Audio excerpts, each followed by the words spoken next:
What is going on, everybody? How we hanging? How we doing? How are we? See some names in the chat that I'm familiar with. See some stakers, baby. Who's ready to make a couple of bucks? I know that I've seen a couple of pretty high rollers in the last couple of nights making the hundreds, close to 4 to, in some instances, like 6 to 800 on some certain stakes. I think that we've seen some upsets, and they've been banging along the road some big wins for some of you guys. So I hope to see some of that tonight, too. I hope to see you guys coming out with some victories. I think that's what everybody's here for. Obviously, the big name games, the first of which already having been alluded to, we've got Nate and Trick. Guys, check out what's going on for the head-to-head right now on screen. Got a little bit of a graphic made and ready for you. Team Stash, as Venom X Nate likes to refer to him to. That's Nate and Cam. Those two guys, obviously, just a little bit a ways behind Trick and Goodbye in terms of the ranking. But, I mean, Trick and Goodbye have played so many more games in general, bro. I mean, look at this. They've got 26 matches played, dude. It's absolutely insane. Bro, Taylor, I hate you guys. I don't even have my own identity anymore. I'm just Taylor now, bro. That's crazy.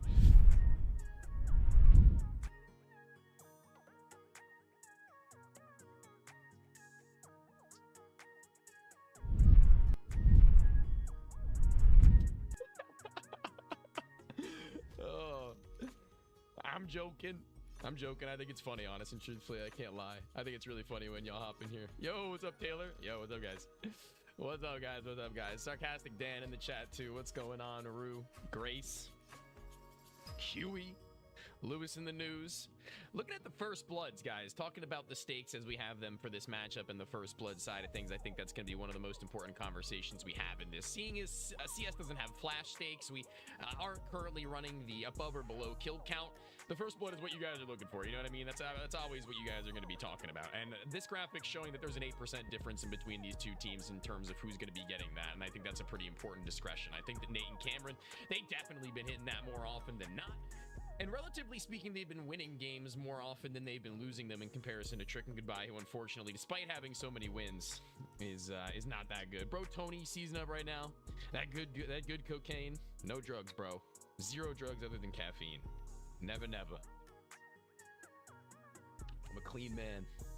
I'm a clean man, okay? Just as like the record has been relatively clean for Nate and Cameron coming back into the season as they've been pushing along, trudging along, win after win. But head-to-head where they've both gotten a victory now. Both teams having swindled away a bit of a dub. 9-3 was Trick and Goodbye, actually, the last time that they had met, and that was on Brewery. But before that, it was a 9-4 for Nate and Cameron. That was on Memento. So if we're talking about tonight's matchup, guys, I don't mean to lean you one way or the other, but people Memento again. We're back in a familiar territory that we've seen Nate and Cameron do some dirty work on, but also, I don't know how many of you have been hanging around these last couple of nights. Nate and Cameron got actually pretty smoked the other night on that map. I don't know if you guys were there for it, but it looked like they weren't actually playing like themselves. It wasn't looking perfect. I think it's been kind of rough to really say that they're looking like they are going to be continuing along the consistent path in which we were kind of drawing it up to be initially, but I think even still, it's going to really come down to tonight as to whether or not they're going to be on their A game in top form. I think that we're going to be given a little bit of an insight as to whether or not that will be the case. Let's look at the schedule as well for the rest of the games on the night for those of you who aren't familiar. Got ourselves Frizzy and Fusion after that. Fusion's going to be ripping it again after the fact against Hambuga's squad.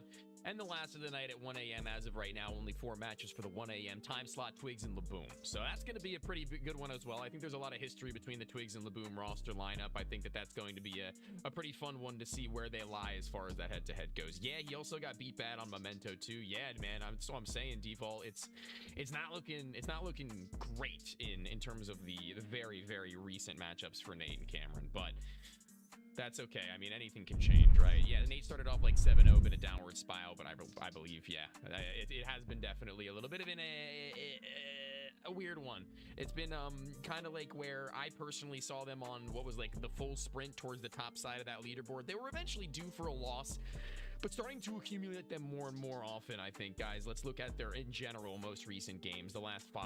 Trick and Goodbye, holy Red Sea, man. This is a tough watch. It looks like even when the close games come through, they just aren't able to squeak it out, losing by 1 and then 3 in their last 2 matchups in particular. So with that being said, I mean, are they due for a win, guys? Is that how we're feeling? Or are they more so actually just feeling a little bit banged out and not ready to go? They added a new game. What game? What are we talking? Little Beer in the chat, guys. Little Beer in the chat. He's going to be here for game 2. He's in Twitch right now, so he's watching and keeping an eye on these matchups just as well as we are awaiting our players to get their vetoes done for and into this matchup. Little Beer, I'm feeling pretty damn good. I got my Celsius. Today it's going to be orange. This is the new flavor we're trying, the orange sparkling flavor, guys. I don't know if you have been keeping track of all the different damn Celsius we've been ripping through, but orange is pretty decent. Orange is pretty decent. Not bad at all, I gotta say. You need energy drinks for these kinds of nights to be able to keep up, I'll tell you that much. It's definitely one of those things that keep you going for the big games. It's nothing crazy, yeah, I mean, it's whatever. But I mean, 4 minutes left on staking. We can see that the chat right now leaning pretty heavily in the favor of Nate and Cameron. You guys have been throwing the money their way, seeing that not great loss streak that we've seen from Trick and Goodbye on the screen just moments ago. And First Bloods, I'm shocked you guys are actually going with Trick. I'm not gonna lie, bro. I'm a little bit not concerned for that as a stake, but I was really feeling the other way around, honestly, that you guys would start to go into that. Where you get that hoodie, bro? Actually, this is tight. It's actually really nice. It's Vogue. It's a Vogue hoodie, bro. It's tight. I love it. It's very comfortable. You don't even need to wear a shirt under it if you don't want because of the fabric, but it's wintertime now, so you can throw that on, layer up, stay warm. Got this as a Christmas gift a couple years back from my brother. He knows some pretty good spots, I gotta say. I'm not really that fashion savvy, but I mean, I'm learning. I'm growing. I'm a video game player, bro. I sit inside wearing a sweatshirt 90% of the time. You think I'm wearing this? As we see Trick at that 2.36 multiplier. Nate and Cameron, guys, listen, I'm just saying, with Nate and Cameron having the first blood percentage of, again, peep the screen, a considerably higher percentage than that of their opponents, I think you'd be amiss to not even give that a little bit of credence, to be honest with you. I love Vogue. They got some badass shit. Yeah, they do, bro. Yeah, they do. VenomX Nate in the Twitch chat saying he's feeling that Cam is going to masterclass this one up with 12 plus kills. I'm not opposed. Listen, I'm not opposed. I could definitely get down with that. I can't say. It might be a little bit of a change up for them. Emp playing Frizzy at 11 now. Oh, the midnight. Is that your time? Did we get ourselves a midnight game? Is that what you're saying? Okay, let's peep that. Make sure that we got that on our schedule. Glad that you mentioned that. I appreciate you, Bordertown, for saying so. You said it, and I was like confused because I didn't see that. I did not see that. We're gonna have to do our own little research. I don't have a tail of the tape made for that one, unfortunately, seeing as it was only just added. But you know, that's what we get time for. That's what we get time to really discuss these kinds of matchups for. So, not like we're on any shortage of time. You're playing 2 tonight. Yeah, Little Beer. I just added it to my docket, if you will. The Little Beer Masterclass incoming, perhaps. I mean, listen, I've been pretty excited to get you guys in for conversations in both the pre and post matches. If you guys haven't been tuning in for those, they have a lot of good insight as to how they play out on maps specifically. So if you're looking to stake, I actually do recommend you look back on the maps that they haven't played in recent times, because that's going to be a big difference to talk about. You don't know what to stake, Big Pimpin'? Listen, personally, I've been saying it just for a minute here now, that Nate and Cameron's First Blood, I think that's a pretty good one to go for right now to start off your night. If you're looking to go a little bit easy, if you're looking to just kind of wean into the night and get yourself maybe a little bit of a freebie, or at least one that could be close to it, I think going for one of those 2 guys for a little bit of change might be for the best. I think that's not a bad look.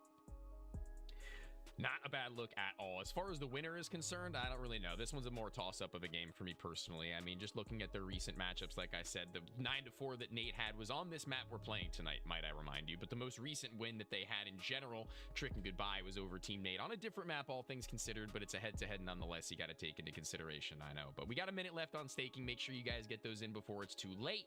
We got ourselves 5 games tonight, as we have found our 5th slot. The 12 o'clock game having been filled out by the lovely Frizzy and Little Beer, as well as on the opposite side, Empathy and Lydia Fox. So we're gonna be doing our damnedest talking about that much, but waiting on the arrival of our gentleman for the matchup.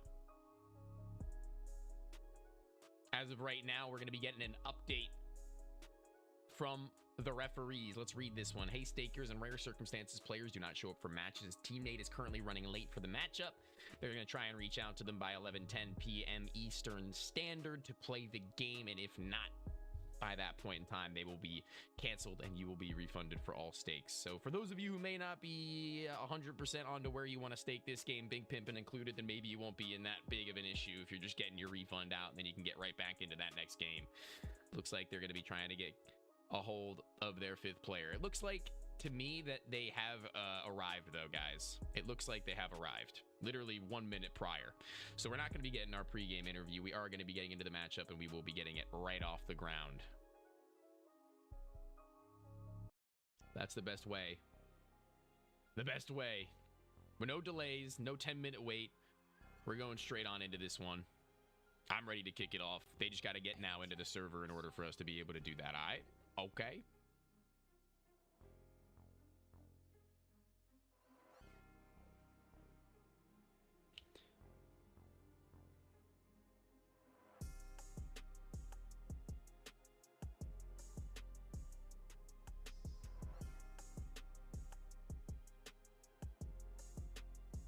Nate been live, so Cam must have had something going on. Yeah, well, it looks like everything's squared away now, though, so that's a big thumbs up. We love to see that. Let's go. Look at that hype from Roger X Taco, man. Keeping the energy high. And already, you know, first game of the night, you got to be able to have that. Hopefully warming up in a match or something. I don't know, bro. Maybe. Backing my boys on an 8-game loss streak. They're destined to win one sometime, so says sarcastic Dan with the most serious tone he may have ever had. Okay, well, listen, I'm going to be with you on that in the back lines, obviously supporting any stake that you guys put forth, hoping that you guys find yourself in the green. Run them ones, baby. He's effing due. Oh my God, look at Jay running that green up. Hello? Listen, I got my $4 in singles sitting right there from last night's bit still. Listen, guys, hello? My $4 in singles, my broke ass. Super Saiyan time. Power up! Who are you hoping powers up? Who do you got, Sonny? Who's gonna be the one that needs to get to that next level, bro?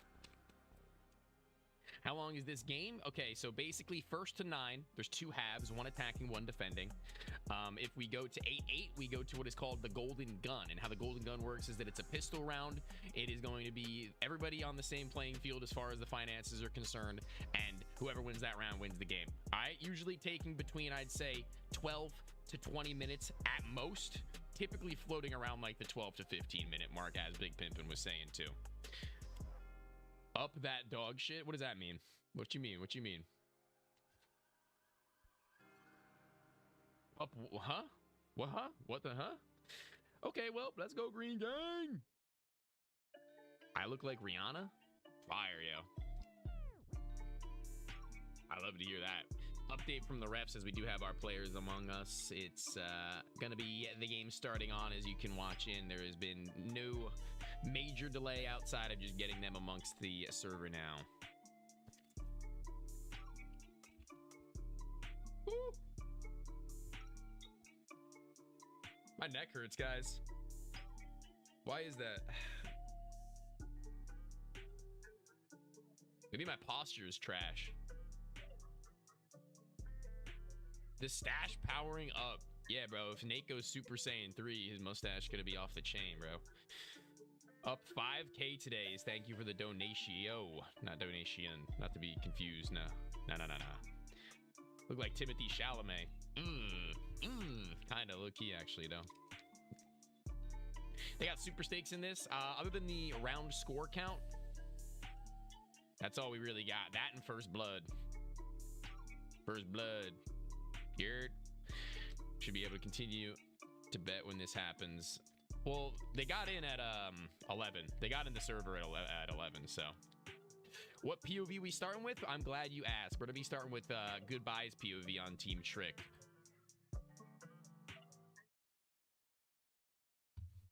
Goodbyes POV on Team Trick.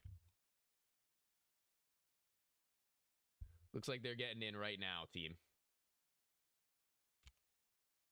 But I've got no sound on them. Here, I'll switch over to it right now. But I've got no. His stream doesn't have any sound for me. I don't know why that is. Can you turn your voice volume up? I've closed the app multiple times, think it was an app issue. Yes, I can. We're going to watch this first blood go down, though, before we fix our sound problem, because I don't know. Maybe I have to reach out to Goodbye right now, because it looks like he is going to find himself that first blood, even without giving me any sound. But listen, I'm down so long as it means that you guys hit your green. Did you? Who got that? Because we are going to be finishing out this round in mere seconds for the post-plant clutch. Trick's going to be closing in. Nate, where has he gone off to?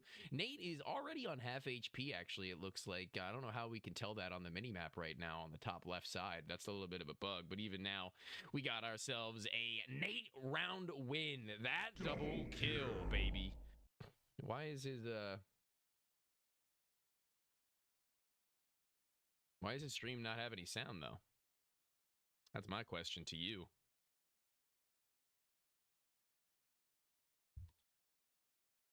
Maybe I gotta switch POVs.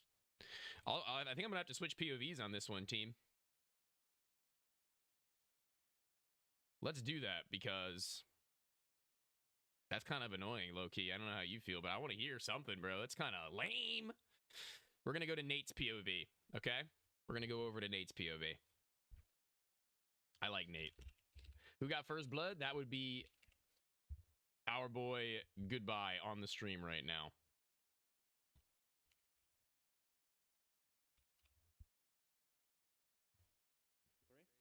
Yeah, Goodbye just doesn't have any audio on his Twitch for some reason right now.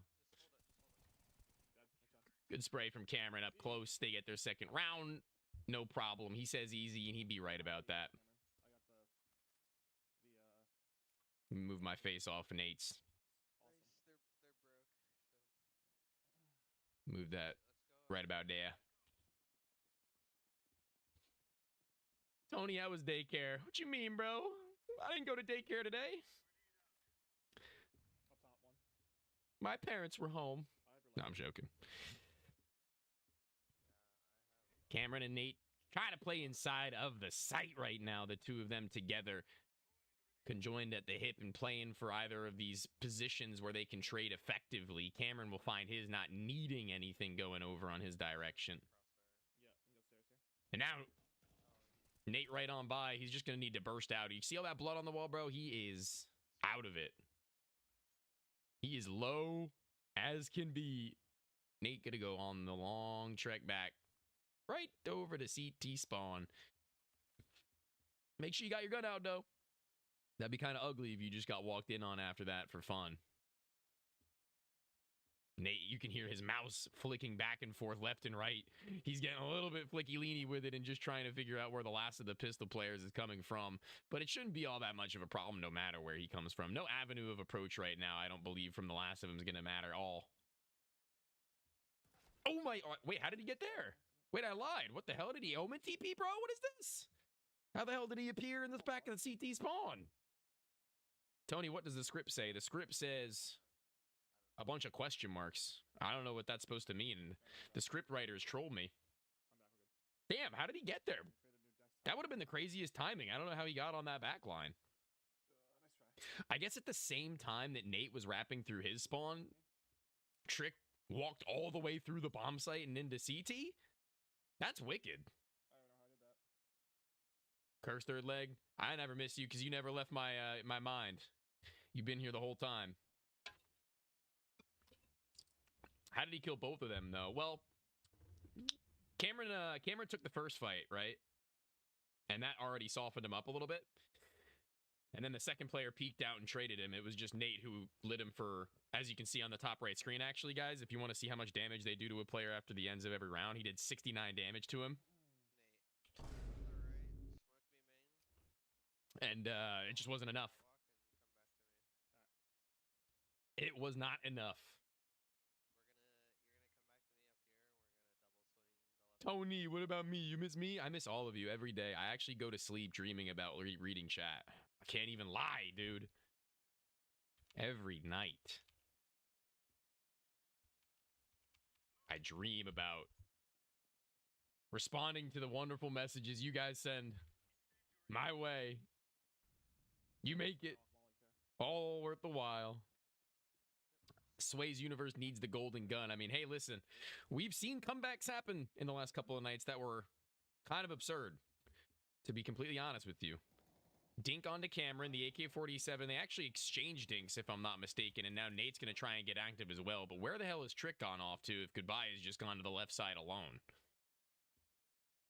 I don't really know how to think about where he'd pop up next. But will he be anticipating the wraparound all the way through their own spawn, or is he going to go for that plant straight up, dude? It'd be an easy call to make. You get an extra $600 no matter what. You get to play a post-plant scenario. You force Nate into your territory. But I don't think the bomb is dropped, is it? Maybe it is. Oh, I guess it was after all. Didn't notice that. The bomb was inside of the hotel, and Nate was just toying with Trick. Tony is my wife. That's crazy.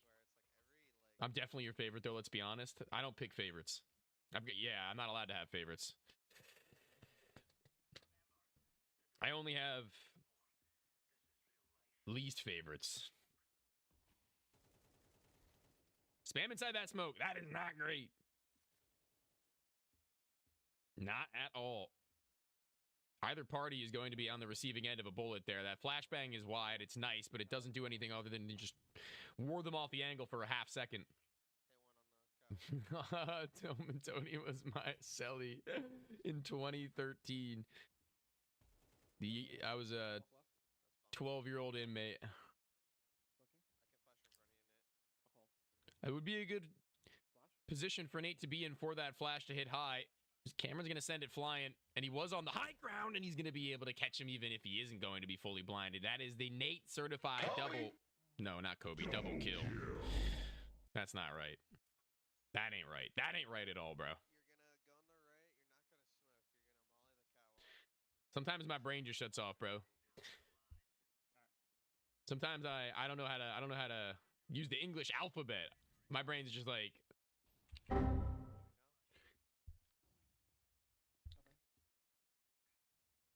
But sometimes I'm on point. Very rarely. But right now, it looks like on point are Cameron and Nate. I mean, you can't even deny it, bro. They've just been walking into these rounds and reaming them, even when they take a little bit longer of a time. It's fine. Flash in. Cameron trying to see what's going on in that top side tower. Nothing. See, now that HE grenade he just threw, that was a Kobe. One's on the left. What's Cameron saying? Go push the, like, and try to hold the, like, what? Bro. Speak English words, bruh. He ain't saying a damn thing. Looks like Cameron's got it on his own, though, actually. He was asking for Nate to take the crossfire for him, and, oh, dinked with the deagle through the wall, but Nate still got it. Uncle Nate still got it.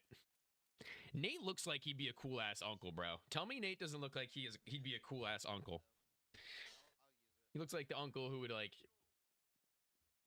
bring you a beer at the family party, at the function.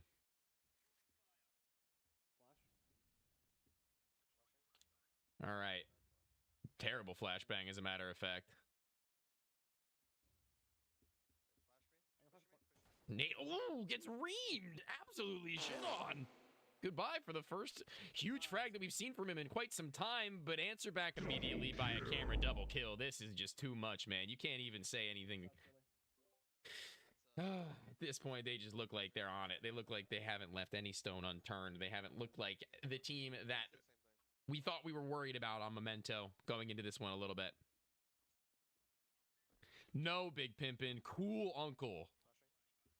The cool uncle. I don't know if the uncle that you know is cool to you, but if so, we got to have a talk. Nate off the wall, a flash to go along with it. It's a little delayed, honestly. It kind of fully blinds him, and he's going to be able to find the double kill based off that fact and that fact alone.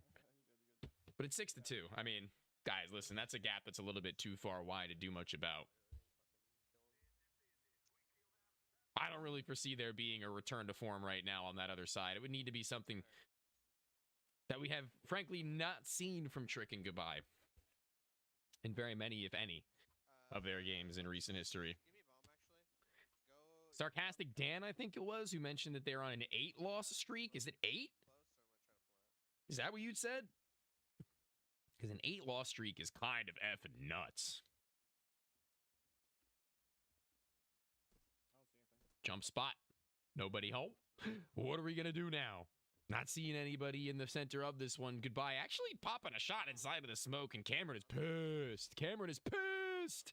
I have a new sound effect, actually. I'm getting ready to use in this round specifically because this is a good moment for him to hit the clutch as he's gotten himself inside the smoke for the plant. He's made himself loud, but he's trying to get out, and Goodbye just gets them both. The double kill again, back-to-back rounds, and this one's a lot more important. Because now they got money, guys. I'm not switching POV. Their streams have no audio. We started on the other stream and it had no audio. Tony, what do you call an ill 7? A 6-7? Ban this guy, yo. Get this guy out my chat. Mods, get this guy out my chat. Admins, take this guy's staking privileges away. Chop this guy's nuts off, admins.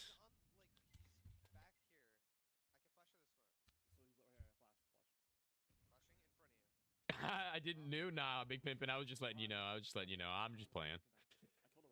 Nate with the Desert Eagle actually makes it happen, though. He actually reams him, not gonna lie. Sends him packing pretty quick, and now Trick has to sit on the back of the smoke. Cameron, though, are we gonna be playing the waiting man's game, or are we gonna be waiting all night long for him to leave this corner, or what? Oh, actually, yes, we are, but Trick is going to walk around that corner and just let him know who's boss. Okay. I'm gonna need you to switch POV 3 more times. Jay the one, just for you, brother. You can't see none? I'm sorry, bro. You might need to see an eye doctor. That's tough scenes. Cameron on the initial pick. Even before the smoke had bloomed, he'd seen Trick, so he just takes the shot right before it. Okay, throw a good flash, Cameron. You've been throwing some absolute stinkers this game so far. Finally one that does the trick. And Goodbye was on the other side of the smoke, and Nate didn't turn around to clear it. But it doesn't matter because Cameron was waiting for it the whole time. I thought Goodbye would probably realize that, actually, but that's still 7 nonetheless.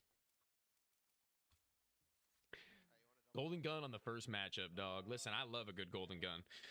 Guys, the longer the games go, the less dead time there is between matchups, and that's what gets us right back into the action, and I gotta say that's some of my favorite nights of 1v1 me. I don't know how you feel, but he spotted the MP9 already. MP9 being an SMG. For those of you who don't know the gun's names yet, the MP9 is probably the most bought second-round weapon for a CT side, next to the FAMAS, which is a fully automatic rifle.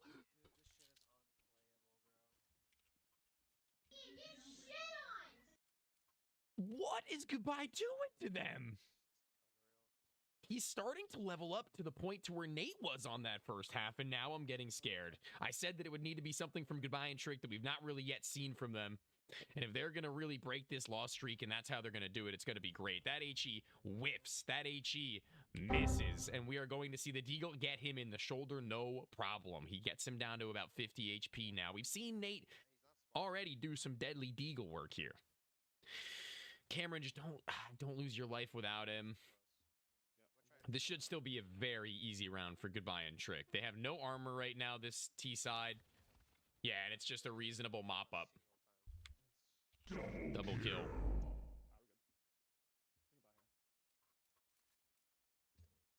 So very close to that finish line, man. You can see it, man.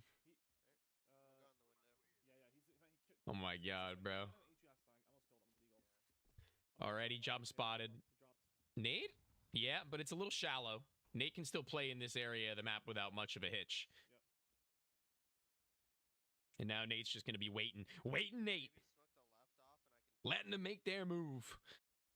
As he drops his smoke, drops his flash, his utility belt, empty. He ain't got jack to play with from here on. High right flashbang into the streets may go one of the CTs, but he could be tucked. I'm a little confused. I don't really know where Trick could have gotten off to, but Cameron has already discovered Goodbye and waved him adios in his own. And yeah, this is a good comm from Nate right now to get back to his teammate. He's just trying to get in close, not leaving any gaps between the two of them. But, oh, no, actually, Nate's going to go all the way right. Back through spawn. He's got the bomb, guys. If he dies with bomb, this is bad news. And that's putting it lightly. Because he gets here, spots the dead body of the fallen CT from moments prior. Position not assumed by his other teammate, and now it's a guessing game. Is he deep inside of the cafeteria? Yes, he will be. Trick already slams him inside the smoke. No spam to come through. Nate's going to get out, and he's going to be in the 1v1. Trick still with the worst weapon, still with the worst position, and Nate with the better fight. Big ups to bro. And they get map and game point. All right, guys. This is very much so high time for Cameron and Nate to just make sure that they get themselves 100% locked. No room for major mistake. Jump spot from the bottom end and a miss nade once again. Still shallow, still short. Nate not eating a single point of damage forward. He only just blows a couple of shrapnel glasses in his face. And there it goes. Into the duel. Fully blind as Trick. But Goodbye ain't that far away. He's actually pretty damn close to being able to play supportively for him. And 1v1 to finish it out. Not quite. Goodbye again. Cameron saying that if he can only just play the video game, he's playing pretty fine right now. I mean, 8 kills ain't bad. It's just that he needs to be able to close out on the 1v1s in the high time moments, in the high pressure scenario. They've only got pistols again. They've been so inconsistent in being able to find rounds on T side that it just hasn't allowed them to build up any cash, guys. Hasn't allowed them to build up any money whatsoever. And now Nate's just going to be running back to his buddy once more. They got one rifle. It's a Galil. It's not going to be put to the good enough use for Cameron. I can't believe Goodbye just makes a mockery of him like that, man. Double kill, double kill, double kill. Walking through a smoke, leaving alive, no less. After having caught the frag, and that footstep will have been heard. I think that we might be going to the golden gun just based on that fact alone. It's going to be a momentary swing, guys, and this is a clear in which he can do nothing about. Good God, Goodbye. It's just going to reset, and we're going to go to the golden gun for those of you who aren't aware. Breathe. Breathe. I don't know how you're feeling, but me personally, when these moments come about, guys, I get a little bit iffy. I get a little bit scared. You feel that? You feel that? That's got to be our boys right now in the golden gun. A lot of you were saying in the beginning that you needed the golden gun. You were saying it, man. And your wish is my command. I altered the script just for you.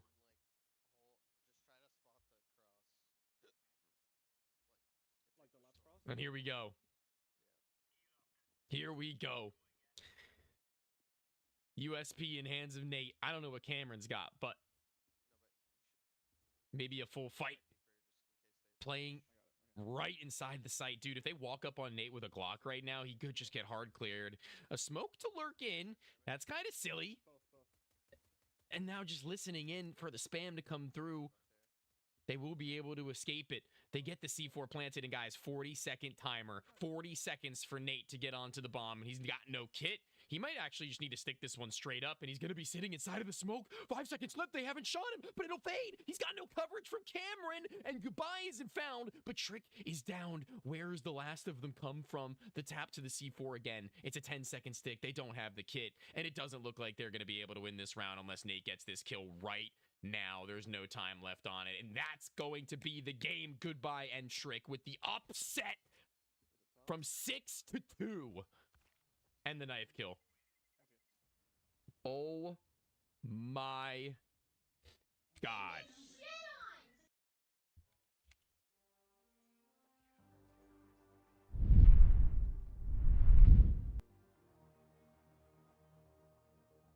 Dude. This is the ending of our match. This is the end of Goodbye and Trick's loss streak. You've got to be kidding. You've got to be kidding.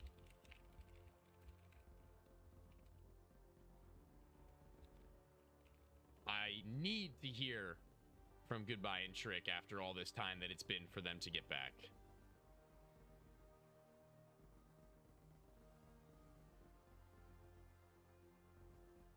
Team. Haha, you didn't think you'd see us back here, huh? Listen, it's been a while, okay? It's been a while. And by a while, I mean, I think 8 games. That's Whoa. Nobody's here, nobody's counting. not anymore. We got a whole new streak to start to count. Maybe, hopefully, the win. I mean, bro, that is a convincing win, not in the way that you do it, but in the way that you bring it back. It was 6-2 at some point, if I'm not mistaken, maybe even 6-1. Yeah. What was the conversation like in order to get back into this? Was there any? Because we didn't get to see your POV. We had to switch over. I wasn't getting any audio from Goodbye's point of view. I turned it on in the middle of it. So I think, in my professional opinion, that we didn't win that game, but they lost it. Okay.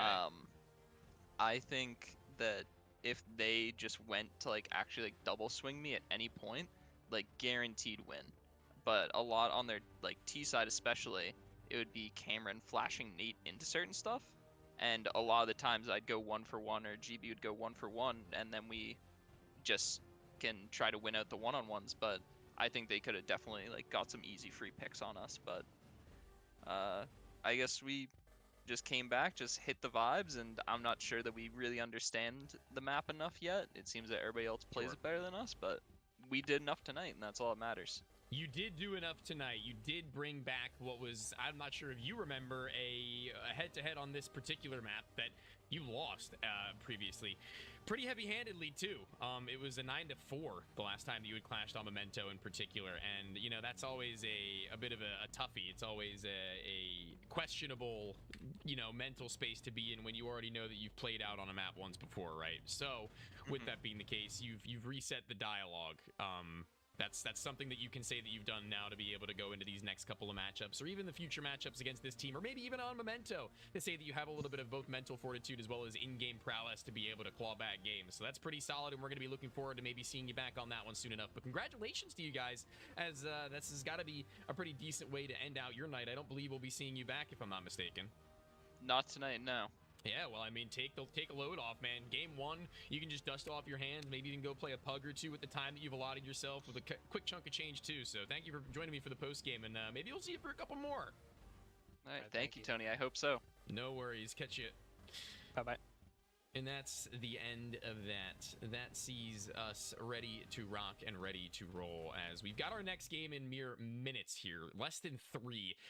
Get your stakes in, guys. Here, I'm going to give you this to look at right now, because it's going to be a brief period before we have our match upon us. So take a look at the photo that we've got created for you. The tail of the tape, baby. We got massive first blood differences coming for at least the side of Frizzy and Littlebeer. 56%. That is a 13% difference margin for him and his compatriot. The head-to-head leaning in the favor of Frizzy and Littlebeer as well. These should be enough stats for you guys to get a real idea of what we're looking at right now. Honestly, the last couple of games from Frizzy and Littlebeer in specific as well have been pretty big bangers. I think they've been pretty solid games from the individuals, whereas they've lost 2.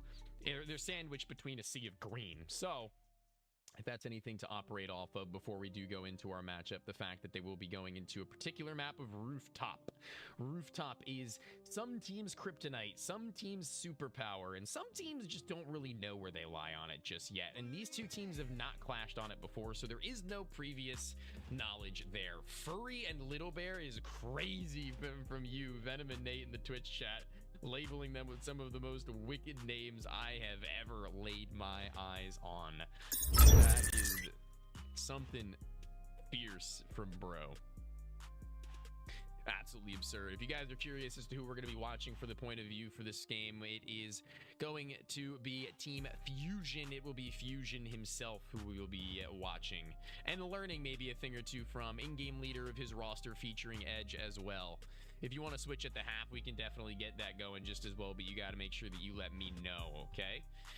You got to let me know. Let me know, let me know, let me know what's up.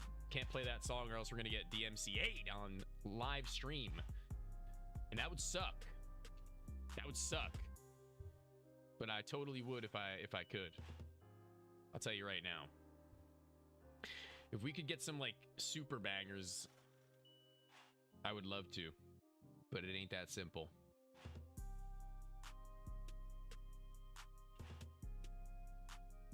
So we've got to deal with what we've got, all right?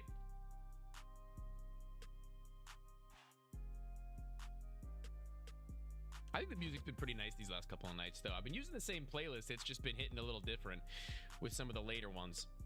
Oh my god. Guys, I'm so shocked I'm frozen. I'm frozone. Pop. Stakes are closed, though. Hope you guys got everything in. Because we're about to hop into the game. We already got them setting up the map and server, so we're going to be snapping like no time into this next game. Tony, baby, hurry down the chimney for me. Kirk's third leg. Coming down the chimney tonight. Ba-da-da. OMG. Oh my god, Martin. Martin, chill out, bro. Martin, relax. What are the odds of 2 upsets back to back? Low. That's what I'm saying. Low. Frizzy, make this quick, bucko. Last year being broke. That's a cool name. And I hope that's true. I hope this is your last year being broke, bro. I hope the stakes have been going well to make that so. I don't lose, so says last year being broke. We'll see if that's true. Who'd you stake on for this game? Who did you stake on for this game so that people can understand?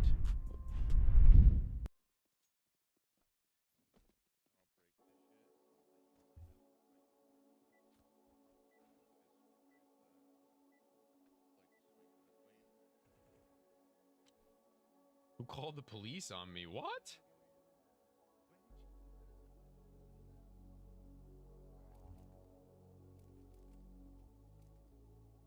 Record ain't looking too hot for the boys right now, must be said. But I'll give them the benefit of the doubt. They're breaking out the glass, playing on rooftop to blow open the door with the HE. Fusion has got an idea, okay? He's using his big brain right now to try and make sure that he operates with the most of it. Frizzy's already on the rafters. How the hell did he get there, bro? He just gets to the backside square and Little Beer swings close. Hold on. Don't let this one slip. You've already gotten first blood, Frizzy. You gotta make the finishing blow happen. Or you could just lose. Double kill. Edge double kill.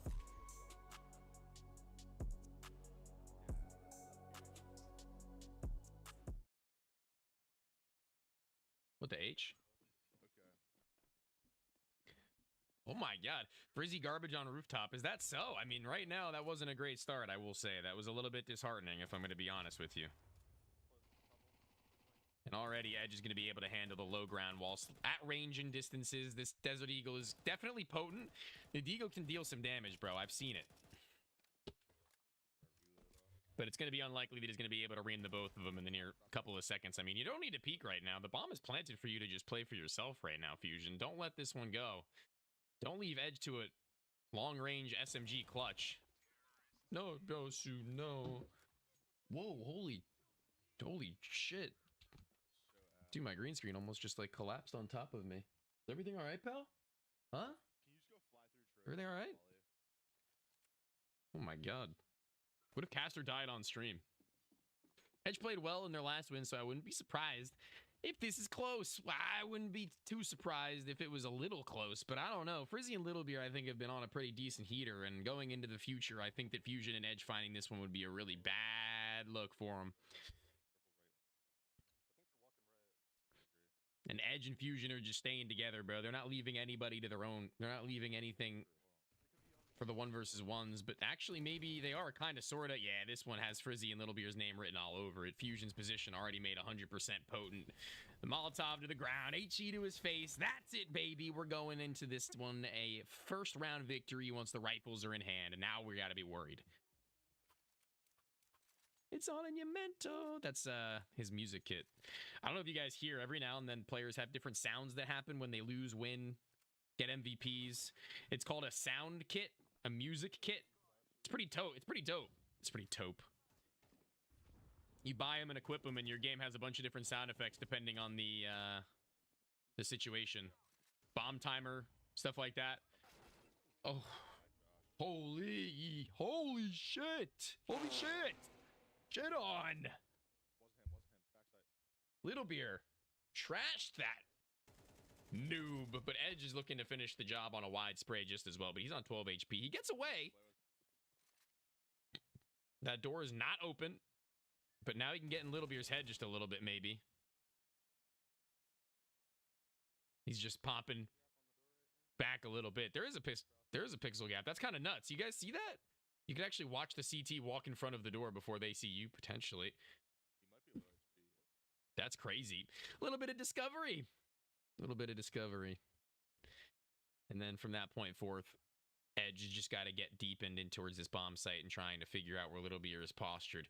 Where'd he go? I mean, he could have gone to heaven and then just started to wait for there to be the next sound cue made. Where the hell is Little Beer, dude? Oh my... He scared me. Little Beer can win it for him out and just playing quietly on that rafter and ramp. Not showing any face. 0 ping for Fusion as the host, might I remind.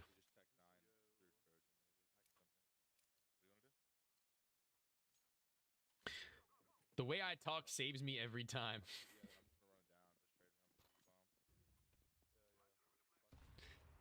It's all about that self-talk, baby. Oh, they're rushing him. Oh, they're rushing him. Oh, they're getting up close and personal. Get on his ass. If you just ran him through, you might have been able to find him, bro. Crazy. They get that bomb planted. That's something to write home about. That's something to feel pretty happy with. But even then, it ain't going to matter very much when they can't get the next kill.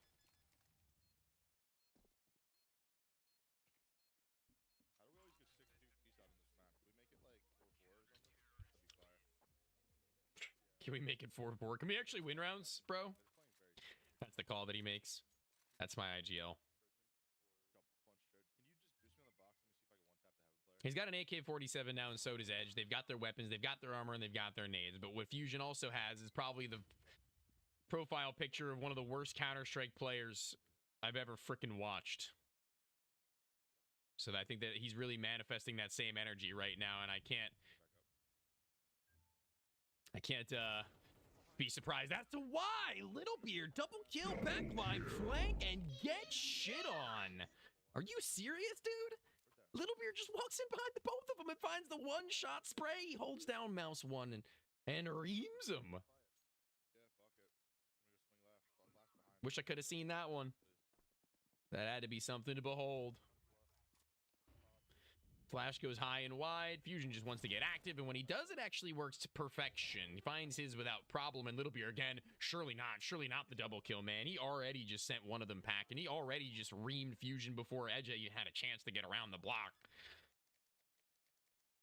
And he might plant that bomb, but will he be able to get away?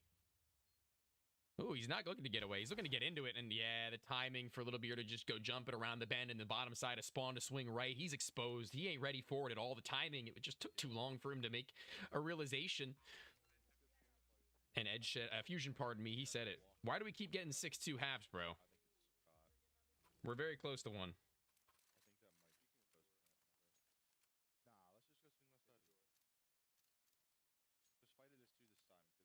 They're gonna double swing door? I don't really know. They don't really. Okay, no, they're not gonna double swing door. I thought that's what he said. He just wants to double fight sight is what he wants to do. There is a player that dropped front square. Last time it didn't go so well for Frizzy. This time it doesn't go so well either. But he's been able to rely Little Beer again and again, dude. He's been cracking him open like a can. But they have broken the 6-2 curse. They've gotten 5-3. Hold on now, okay?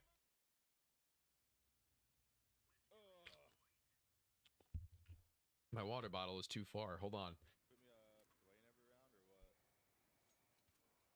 Oh my god, I actually thought I was about to fall out of my chair and die.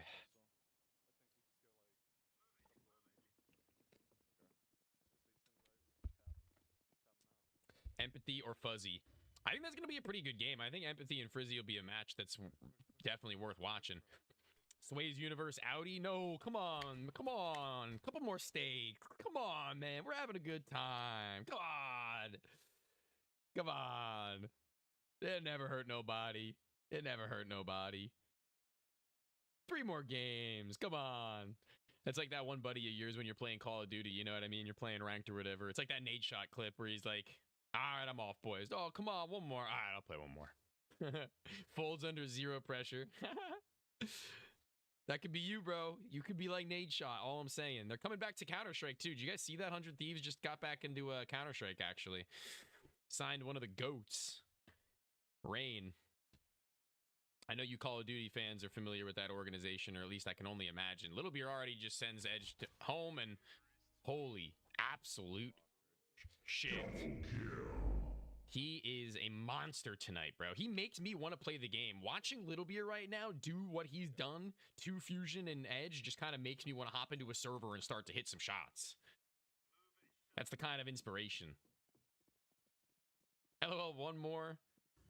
Then we lose every other game while we still on. Nah, you win. Nah, you win, bro. And then with that attitude, yeah, it's not happening.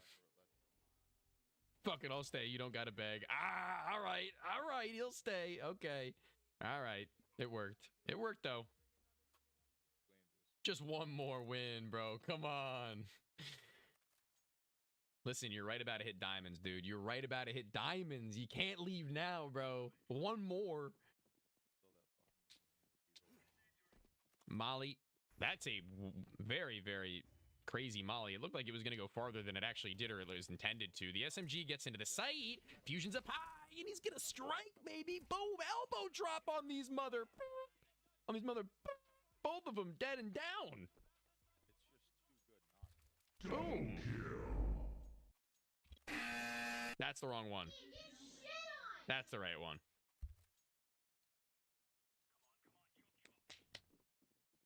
Man, we better go to club. Ooh, we're clubbing? Wait, are we clubbing? I'll turn off stream, bro. Where are we going?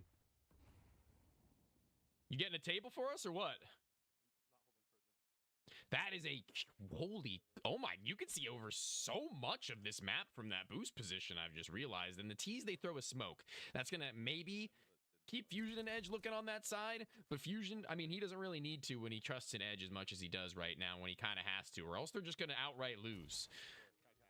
Fusion gets his, and now Edge, I mean, he has to sneeze on him right now. Frizzy is a man lit to no end.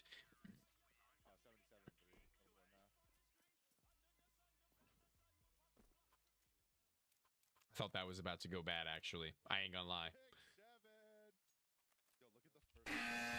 Bro, shut up, Fusion. I'm switching POVs.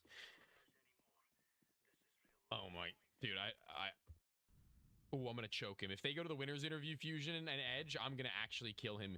I'm going to kill him. Trying to get, oh, over top side, that door, he sees it.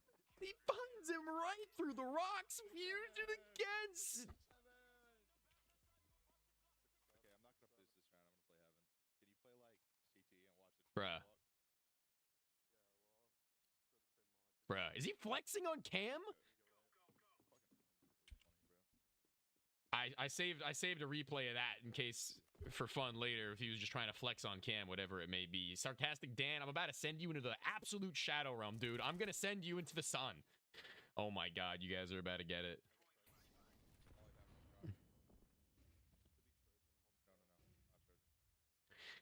Well, I mean, you asked me before the question. You asked me before. Tony, what are the odds of 2 underdog wins in a row? And I said, low. Well, those low odds are starting to come back to bite me. The backside square plant, I don't know where the coverage is coming from his teammate, but both of their backs are turned eventually. And Fusion's gonna find the double kill. Look, the spray control is good enough to come back to bite me. The backside square plant, I don't know where the coverage is coming from his teammate, but both of their backs are turned eventually.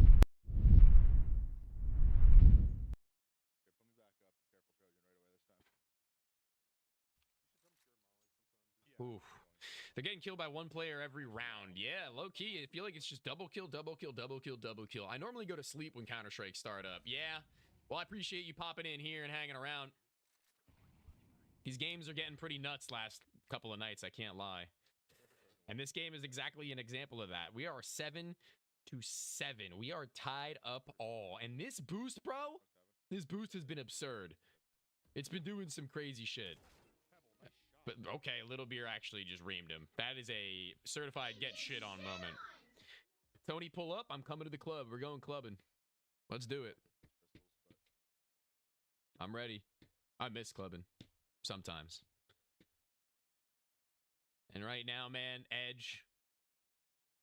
I don't even know where you go about trying to pull away a clutch like this. I mean, repositioning is next to near impossible. There's nowhere he can go. He's either heaven or he's spawn. He's high or he's low. He's either in front of you or in front of you on a slightly different elevation. So, with 30 seconds left, Frizzy and Little Beer, they just got to get onto that bomb site and make it happen. Desert Eagle for one of them, Deagle for the other, and the plant should be fine.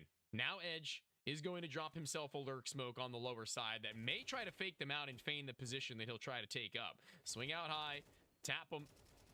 Nah, he's got nothing. That's it. 8-7, I can't believe it. I think they might have just gotten him into a bad spot. Golden gun, second golden gun, guys. Hold on. Hold on. Fusion with the AWP, bro. He has 8,000 doll hairs. He can bring any gun he wants into this round, okay? So let's see what he's made of when they go for that peak.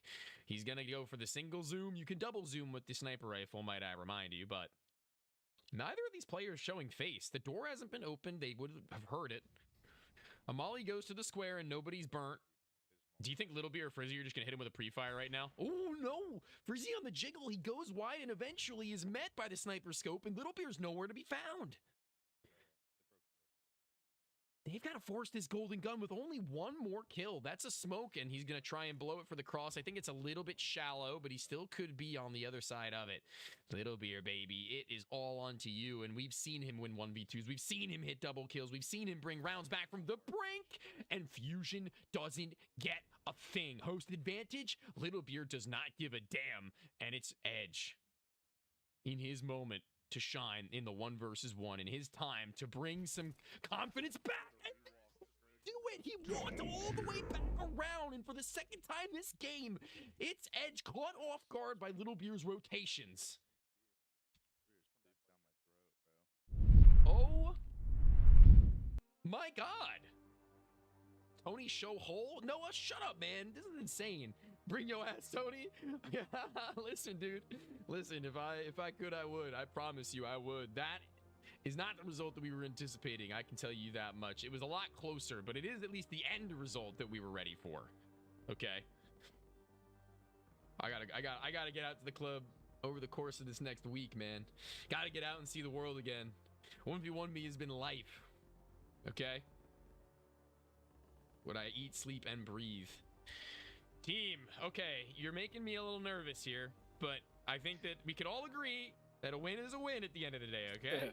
A win is a win. Because, a win is a win. Because also, in the process of maybe getting so tight, there were some banger rounds. I mean, you guys had shots that were really impressive, and namely, the round in which you were bringing back with the pistols, that 2 versus 2 where you had that Deagle shot, Josh, that kicked it all off, and I believe it was dude, that was crazy. Yeah, that was really impressive. It was, dude, Fusion instantly, no hesitation, just typed, damn, a nice shot, and he instantly typed a nice shot, bro.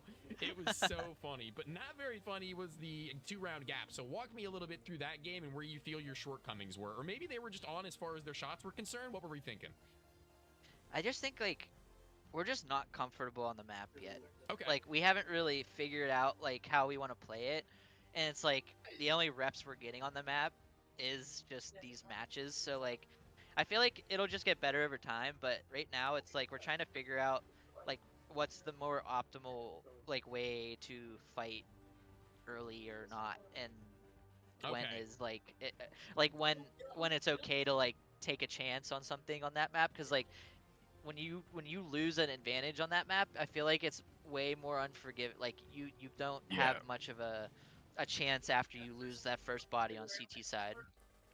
Okay, yeah, I can get behind that, I think, with the fact that that map is kind of a little bit more, in my opinion, like, not predictable, but there's, like, it's either you're getting shot in the side or they're peeking right in front of you, and there's very little in between. There's not, like, a whole lot of nuance to that map, right? And, like, in the last moment where Edge was, I think it was Yeah, the same round I was talking about with you guys on pistols. I mean, Edge was either going to swing heaven or going to swing low CT, right? Like, there was no gap that he could have gotten, and it kind of sucks, to be honest with you. And that's, I guess, what you're kind of alluding to, is the fact that you got to really make a decision and stick to it. So, that map aside, this future that you guys have set up for yourselves as far as being able to secure a couple of wins now consecutively after having a bit of a red period that's been sandwiched between green, how do you feel as far as the wider map pool is concerned and how comfortable you are? Are there any maps that you still wish you had a couple more reps on?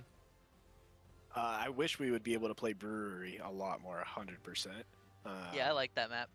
Outside of that, I'm pretty comfortable and confident with all the other maps. I think that Rooftop is now my least favorite map, and the more that we play Assembly, I'm starting to enjoy it more. I still don't think it's the best, but I think it is definitely better than how Rooftop is.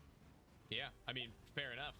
I'm going to give a little bit of a congratulations to you guys as we do move on to our next match of the night, and I'll thank you for stopping in, and we'll see you as you guys are playing again against Empathy and Fox. Maybe we'll return for the winner's interview. Who knows? Hey, run it back. Sounds good. Run it back. All right. Well, good luck and have fun. I'll see you in a bit. Sounds good. So, I mean, guys, that's that. Little Beer and Frizzy giving us their insights on that last game and maybe a little bit of a pre-match in a few moments on the next one. But let's actually see what we've got. I've got the graphics made. Don't you worry, your little... Oh, wait, no, I don't actually have graphics made for this one. I just realized, because this is a new game. So we're going to do this the old-fashioned way, the way that we used to, okay? First matchup, Empathy and Frizzy have not met before. They've not played the game against one another, but there is a heavy record advantage for Empathy and Fox in general. 15-5, a 3 times difference in gap of how many games that they have won. But I think it's interesting to note that they're 160 rounds won and 280 rounds lost.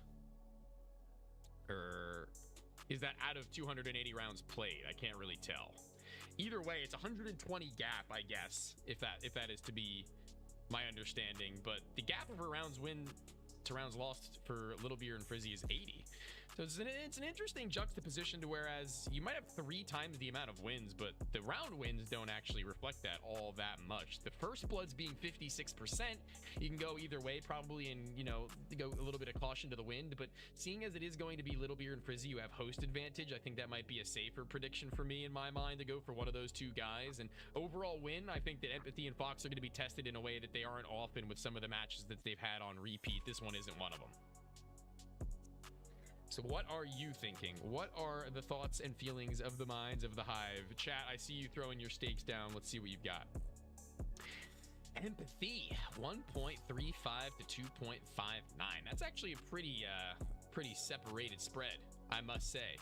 Looks like you guys are on a couple of different mindsets and wavelengths in the Twitch chat. Seeing what you guys think too.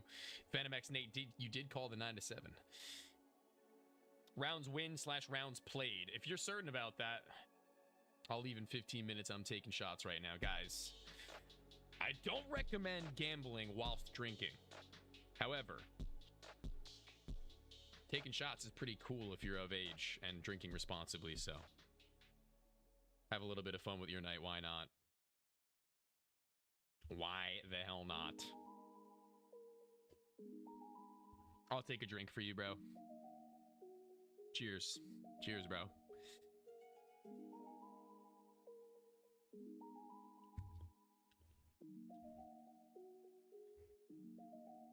What of age? What you mean? Of legal drinking age? Depends on where you're at, brother.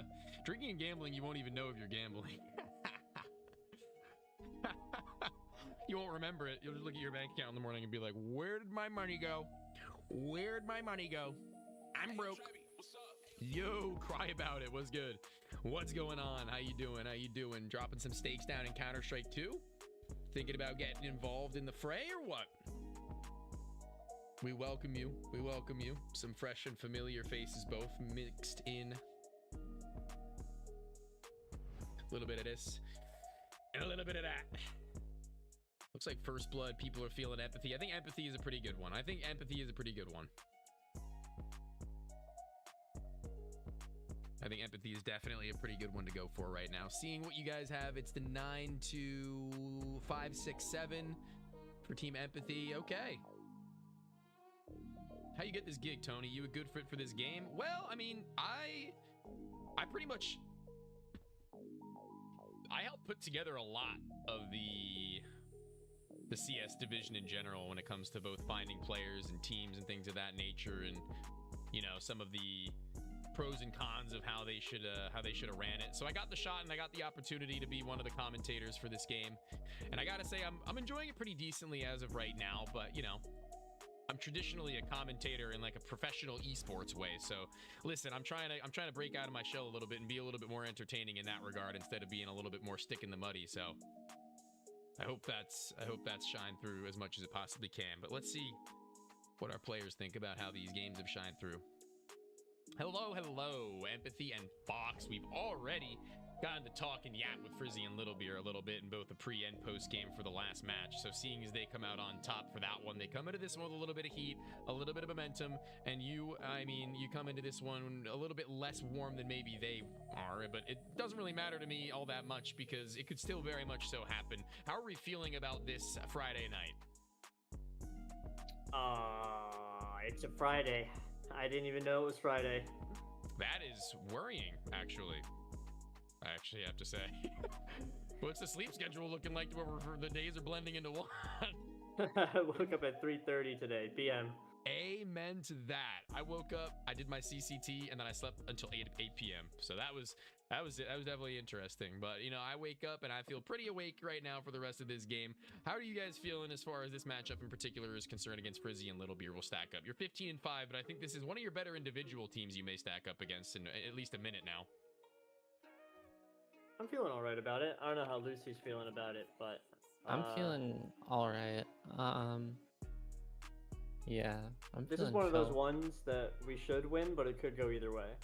Yeah, I can definitely feel that. And like I also said, that they just came off of a 2 versus 2 matchup to where they're probably going to be in the mindset and headspace of how to play these kinds of rounds and situations. But maybe a little bit better than that of any team who is coming into it fresh. But you guys coming into Whistle in particular, talk to me a little bit about the train map and in escalation, how you feel like this one needs to go in your direction. Lucy needs to kill them in the building. That's about it. That building is a bit of a nuisance sometimes. I'm just gonna run around and shoot at them. I think that's my plan. This one is a little bit DMy. I can agree actually that you can afford to do some of that sometimes. You don't need to be like super methodical in points of this round, but we'll see if it'll come to matter or not. But I need to get a little bit of information as to what you think the ultimate score line of this one is going to need to be for you guys to take out the victory. You said it'll be a little bit of a tighter affair, more likely than not. Let's go 9-6. Okay. I was also thinking 9-6. Yeah, that's reasonable. That's only a 3-round gap. That's not going to be a blowout. It's not a stomp of any kind, but it also isn't going to say that this one couldn't very well go to a golden gun. It's going to feel like it has been all night. We've been going the distance in some of these matchups. It has been a 9-8 for the first game. The last game that had just finished out as well was 9-7, I think. My brain is actually melting as of right now. I'm not even sure, but even then, we'll see whether or not that'll be the case in just a bit. Ladies, I'll let you get to it, and we'll see, and maybe for the winner's interview. Yeah. All right, have a good cast. Thank you.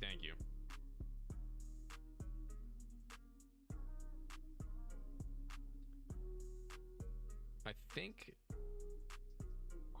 think my computer has been using the wrong mic this whole time, actually. That's interesting. All right, let's get Frizzy and Little Beer in here.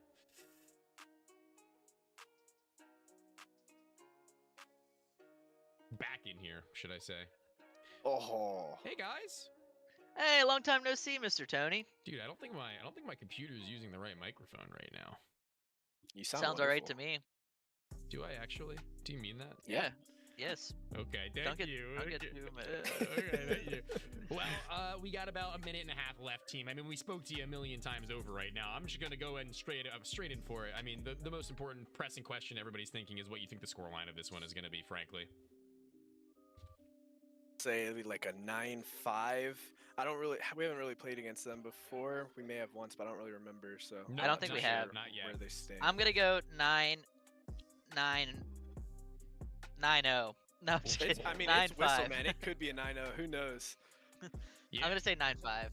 Yeah, they had gone with a 9-6. They think that this one is going to be a little bit of a closer one. I think that the discrepancy of the score record for the season right now isn't actually that crazy. Like they're 15-5 and you guys are 9-7, or I guess 10-7 right now, if I'm not mistaken, after that last game.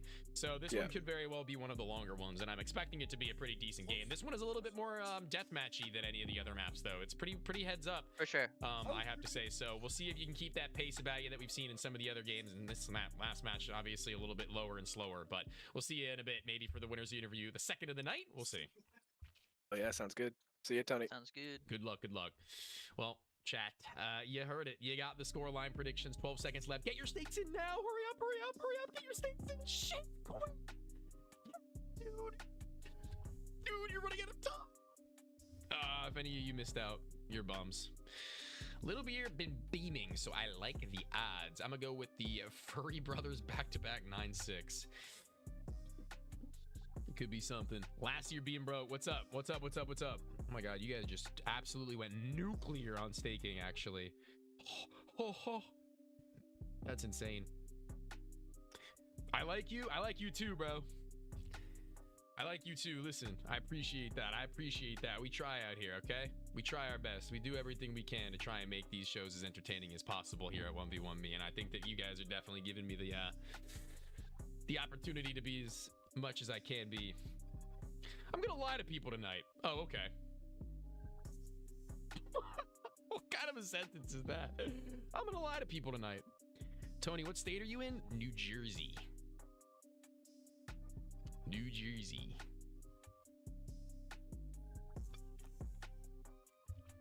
Let's get our POV for this matchup settled up too.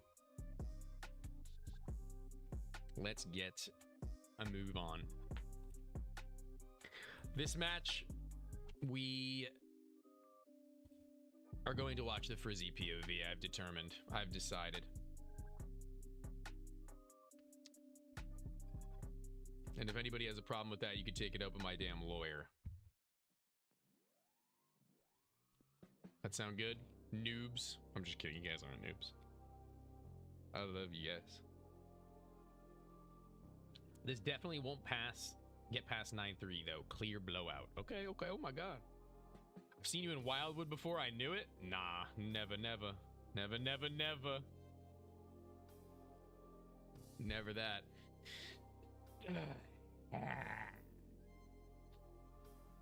I have the best attorney, Tony. Shit.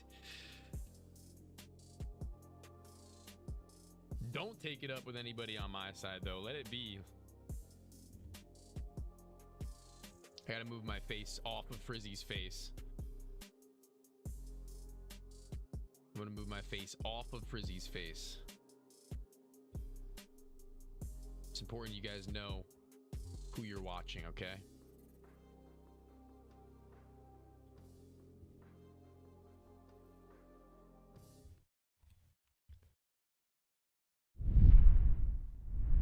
What's going on, brother? I'll be in contact with your lawyer. Green shower curtain? Yes, bro. Yes, bro. I only shower with my green screen. You might have seen me in Atlantic City, dude. Not even gonna lie. You definitely could have seen me in Atlantic City. Last year, actually, too. Funny enough. Who knows? Little Beer. Rolling out with Fox already, finding that first blood. Good on you, Little Beer. That's somebody who can definitely make it happen, bro. Seen it happen time and time again. It's them or on the other side of things. Very much so people feeling that empathy may be able to come out swinging. Oh, my shit. Are you kidding me, bro? This is a Five Nights at Freddy's. Great double kill, bro. Great job. Punish them for making my heart rate spike. Literally just giving you a P2 secures the round every time. It's actually crazy. I kind of want to go fast mid. I'm going to smoke mid right, and then, like, not stupid fast, but I want... No, I mean, Frizzy, oh, wait, Frizzy doesn't have his beanie on, guys. That's tough. Oh, did he just teleport? Oh, might be having a little bit of an issue with the game. Nobody took damage. Looks like we will be just restarting it. Admin's hopping into the scenario to make sure that everything's all right. So they'll just restart it with 1 round pistol. No problem. Only 1 round, no big deal. Let's just knock on wood.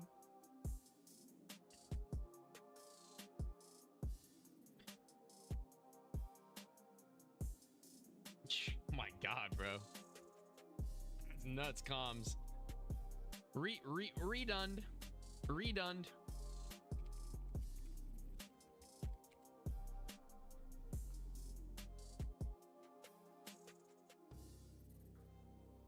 Tony, oil up. What are you saying to me, bro? They're going to reset to 1-0. It's just going to be Little Beer getting 2 kills, Frizzy dying, and then we're back.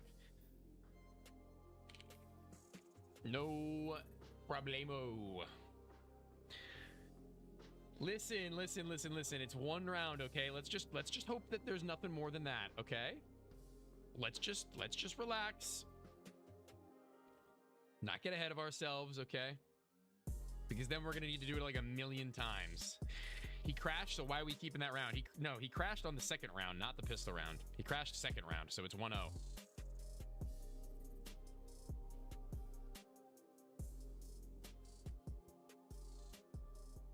We all have campus Wi-Fi or what?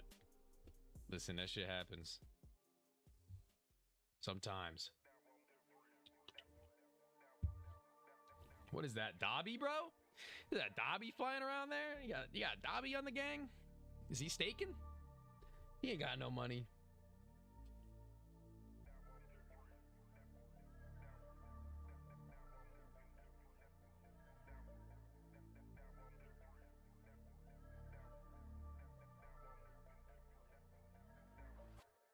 Boom, boom, boom, boom, boom. I love this game. This game. Bro got worse internet than McDonald's. McDonald's internet goes crazy, bro. Don't even disrespect McDonald's internet right now, okay?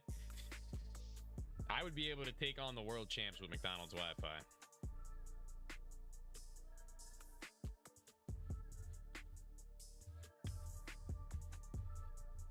Eating good tonight.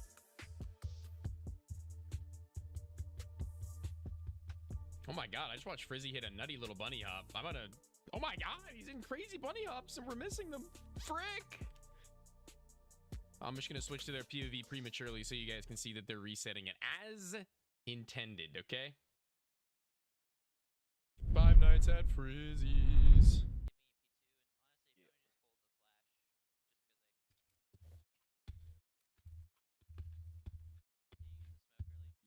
All right.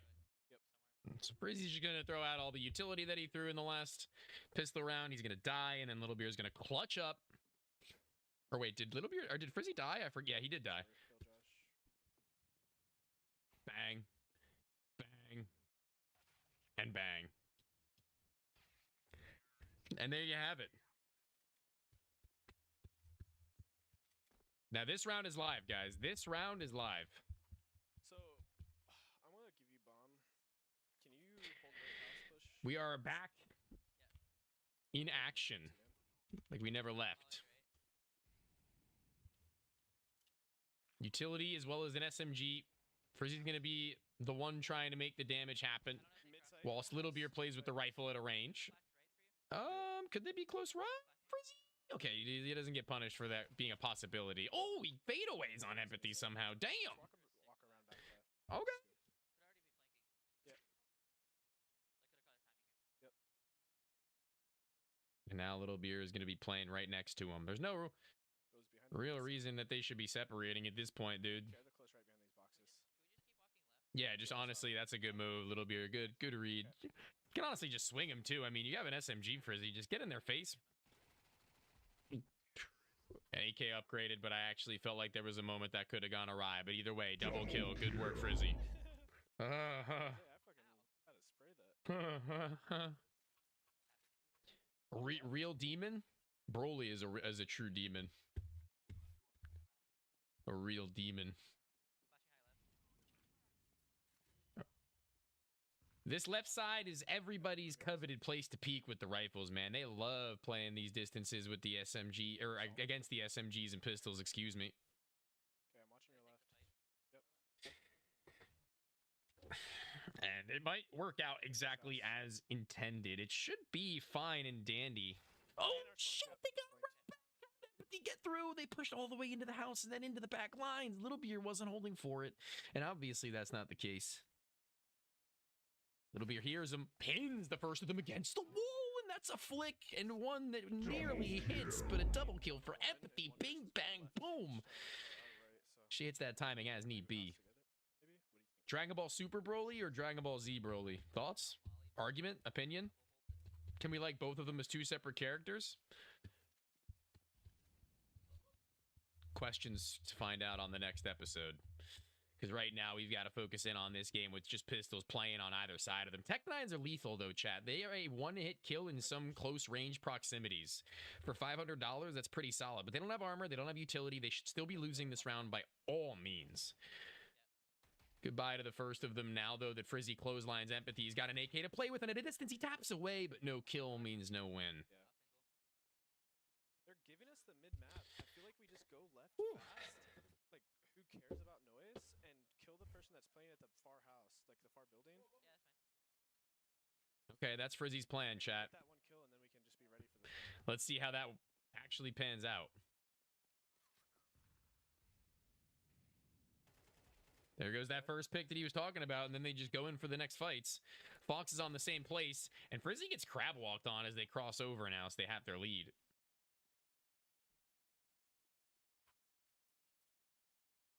Is that some tilt coming through? Is that a little bit of tilt? Little bit of tilty tilt? Is that what I'm noticing? The middle thingy. I'm gonna soak off the connector. And Getting back into the string of pistols. I mean, Frizzy and Little Beer, they're just getting a little bit outclassed individually in some of these 1v1 moments. Yep. Check it. That's what it feels like to me. Empathy in the pregame, let's also remind everybody, said that she just wanted to go in and take some fights, that she wanted to walk around this map and take some aim duels, and it has been working about as well as you could have expected it to be. This inner house, not yet wrapped, but they actually did hit the timing. They were able to make their way through, and the both of them now heard a Little Beer on it. Desert Eagle, smoke, onto that C4 now, and if he hears that tap, then he's just going to go spamming and spraying inside of it. Maybe even pulling a knife if he's going to listen with his ears well enough to be able to locate the last of them. He's exposed through the corner of the smoke. Tough. Oh. Pause. Hello? Pause. A little bit of an issue. Frizzy's stream is still on. Just froze. It's not live. Oh. Can you hear me? Wait. Hello? Oh. Hello? Yeah, I can hear you. Okay, my shit just completely. I think we're... Oh, we're good. Woo! Yeah, I'm good. Phew! Super aggro. I can just play slow. Oh, I just opened my Google store. Guys, I thought for a moment there we were about to get ripped. Bro's computer for a second just went boom. I'm holding that. No crash, though. Thankfully, no more tech issues at this point in time. But we're seeing a couple of issues in-game from Frizzy and Little Beer, who are now down to half the score count. I thought that they just got walked up on by Close. And again, Empathy and Fox are just on top of one another. And last time that Fox had this happen, she just won it outright by taking the double duel. And she does it again. Good lord, the double kill. That is disgusting from Fox. That is a certified get shit on moment. That is utility that can't even be met, man.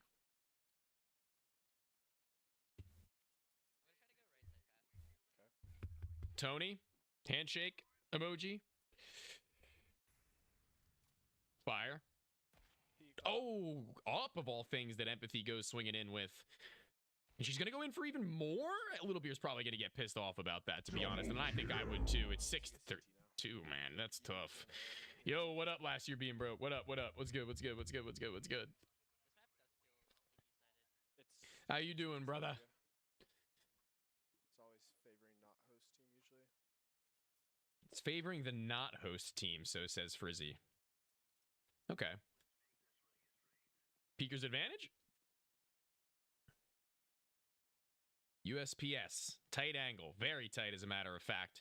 Taps out only a single shot, hoping that they're going to try and chase him down, and they will. But now just trying to get his teammate back on the charge. Trying to get them back into the action. Listening for all their wrappings, and one of them is stuck around the right side. He knows that they're both home. And Little Beer, where are you, my friend? I need you now. Oh, last bullet kill from Frizzy. Are you kidding? That is insane. No, there was literally nothing you could do. I was in such a weird spot with the spots there. They're both home. And Little Beer, where are you, my friend? I need you now. Oh, last bullet kill from Frizzy. Are you kidding? Dude, that is unlike any pistol round I've seen recently. And typically I've seen Empathy being the one to do all the damage with the pistol row. That is something special, dude. A flash in front for Little Beer, but he doesn't even need it. Switch POV? I don't think I have a POV switch prepped because this game came last second. Let me see. Works against every team we play. It's a fake smoke. They just hear it. Let me see. Let me see. Yeah, she literally just peeked. I don't have a POV switch, like this thing right here. This little guy. But I could if you still want. Run to the deep house. You guys want Empathy POV or what? I'll just get rid of the POV thing down there. Just let me know. But right now, I mean, Little Beer and Frizzy, they're already down far enough. Yeah, I'm holding deep right. You want me to flash that? FAMAS for both of these players right now. The AK being hurt on the other side, they are at a detriment. They are at the disadvantage in that regard. And Empathy's been hitting flank after flank, so I don't blame Frizzy for trying to look in that direction, but they're not there. Gonna try and get on the same spot that Little Beer was moments ago. Empathy, more likely than not, to try to get to the C4. It's right in front of Frizzy if you just saw it on the ground to the left. Blinking green. That's the kill overturned. I'll switch to the Empathy POV. I know. Just for you.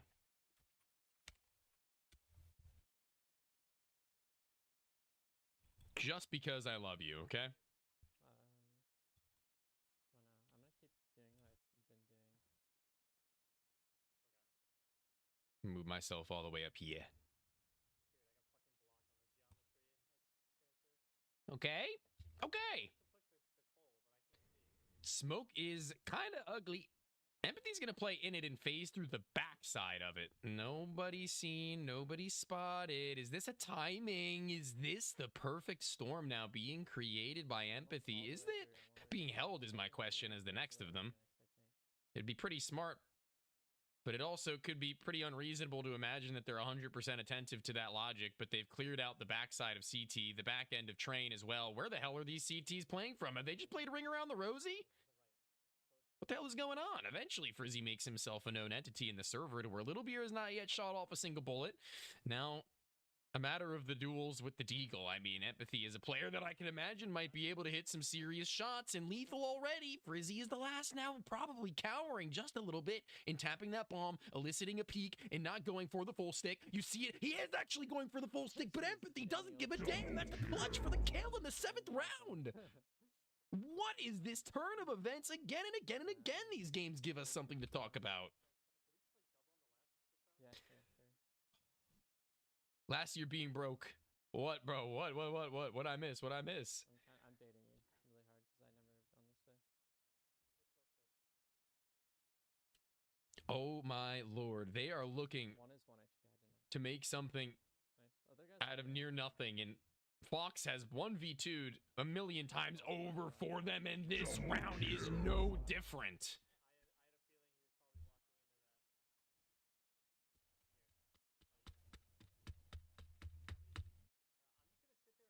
Making that green and pulling themselves to map point. Empathy and Fox are looking to continue their way forwards in this season with a flawless track record. Not flawless, sorry, but recently. Tell me you love me, I'll go to the club right now. I love you, bro. Get in there, have fun. You deserve it.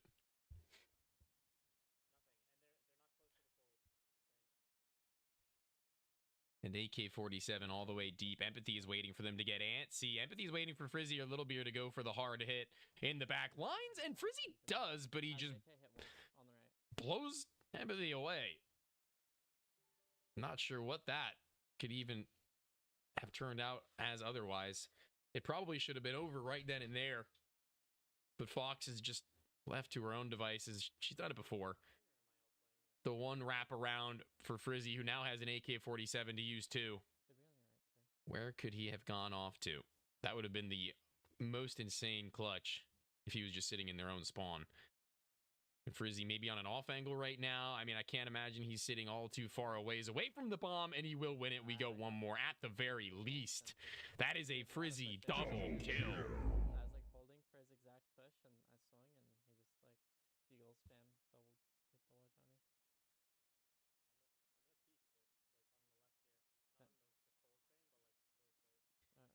That's an interesting. Look at that knife. That is a crazy knife. They're going to double swing. That was their forte on CT side, Fox and Empathy. They were just going in together everywhere that they had been. But right now, the Coltrane player has been called out and calmed, and Empathy's just trying to wrap, trying to get a little bit of a side shot now as Fox takes pressure and pushes them even further beyond. They probably tucked into spawn, I can only imagine. And when they do, Empathy discovers them 9-6. I can't believe it. They were right on the mark and the money when they said that this one was going to be a 9-6. Their prediction is right. She said, yeah, she says prediction. I mean, she says closer than it should have been, but I mean, honestly, it's probably as close as it should have been.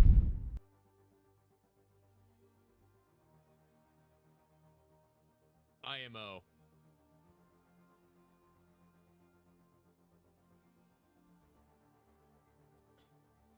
You said at the end of the stream there that it was closer than it should have been, but I mean, listen, you predicted the 9-6, so it's pretty on the money, I feel like, for the end of the day there. And in terms of maybe the one round where the Desert Eagle of Frizzy just hits a little bit of a spam mark, that's a little bit of a different tale. But what do you think the game should have ended up as differently, depending on rounds that you feel like you should have won otherwise? I think everything was like fine. Like they definitely beat us on like a lot of rounds. I think the only round that was truly like trolled or like didn't go the way it was like went from the start was that one round. Like I felt like for us, like we, or at least for me, I won like almost every fight I should have won and lost like every fight I should have lost. So yeah, I mean, I'd say so. For Fox, I think personally watching that game, there were a lot of rounds that you probably should have lost, actually. I think that there was 3 or maybe even 4 1v2s where they were just like a little bit farther apart. You would hit the meanest crab walk spray peek, the meanest cross to a different position where they weren't ready to adjust. You even hit them with a little bit of an underhanded flash at one point in time. Frizzy just on the back ends of the Coltrane, and you reamed them. But, you know, great on you for being able to find those clutch rounds as well as the rounds that you should have converted in the first place, because a little bit of that balance really brings out a good game. 9-6, that's a victory you're going to be pretty happy with moving forwards, surely, right? Yeah. I mean, I feel like the only round I really shouldn't have won was the one where Little Beer walked through the smoke. Yeah, that was something too. I mean, listen, there is a serious possibility now, if I'm not mistaken, checking the scoreboard, that you are tied for first place in the season with Team Slump right now, if I'm not mistaken. That's the case. So that's gonna be. Did they lose? No, did they, like at all, like ever? Yeah, they've lost. Like Well, they I mean, lost like 4 times. I thought they were ahead by 1 win. Nope. This is the one that ties it. Oh. Yeah, they've got 19 games played, 16 wins. You guys now have 21, and that was your 16th win. Okay. Huh. So listen, I mean, that's a pretty good race you guys got going there. I don't think many people were anticipating to be as close as it is this early in the season. I mean, we're on week 5. It's not necessarily early, but it's still only just now getting over the halfway hump, about 2/3 away through the season and just a little bit. But entering that high point, I think you're going to be on a pretty good trajectory moving forwards with that being the case. So I appreciate you for stopping in for the post game, and congratulations again. Yeah, thank you. Thank you. Absolutely. Well, we're going to get some other people in here now with the ready for drag on Hambuga and Sky. Edge and Fusion not getting their pregame interview in the last one. They'll get their chance to do it now. So let's get them on in here and see what they've got to say.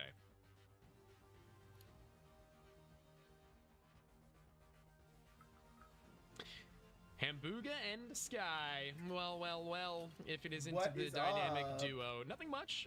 You messaged me earlier today and asked me to play a little bit of Call of Duty, and that's what I'm going to lead off with, because I'm sure a lot of people here want to hear about that from a Counter-Strike player's perspective and point of view. How are you enjoying Black Ops 7? Dude, this is the first good COD in a while. I can't lie. Sky, have you played any? No, I just play Counter-Strike. Fair enough. I mean, reasonable. So what do you think about it competitively, Hambuga? Were you switching games or what? Were you changing careers? Competitively, bro. I'm a little casual COD player, dude. I'm a sniper, dude. I'd be running sniping.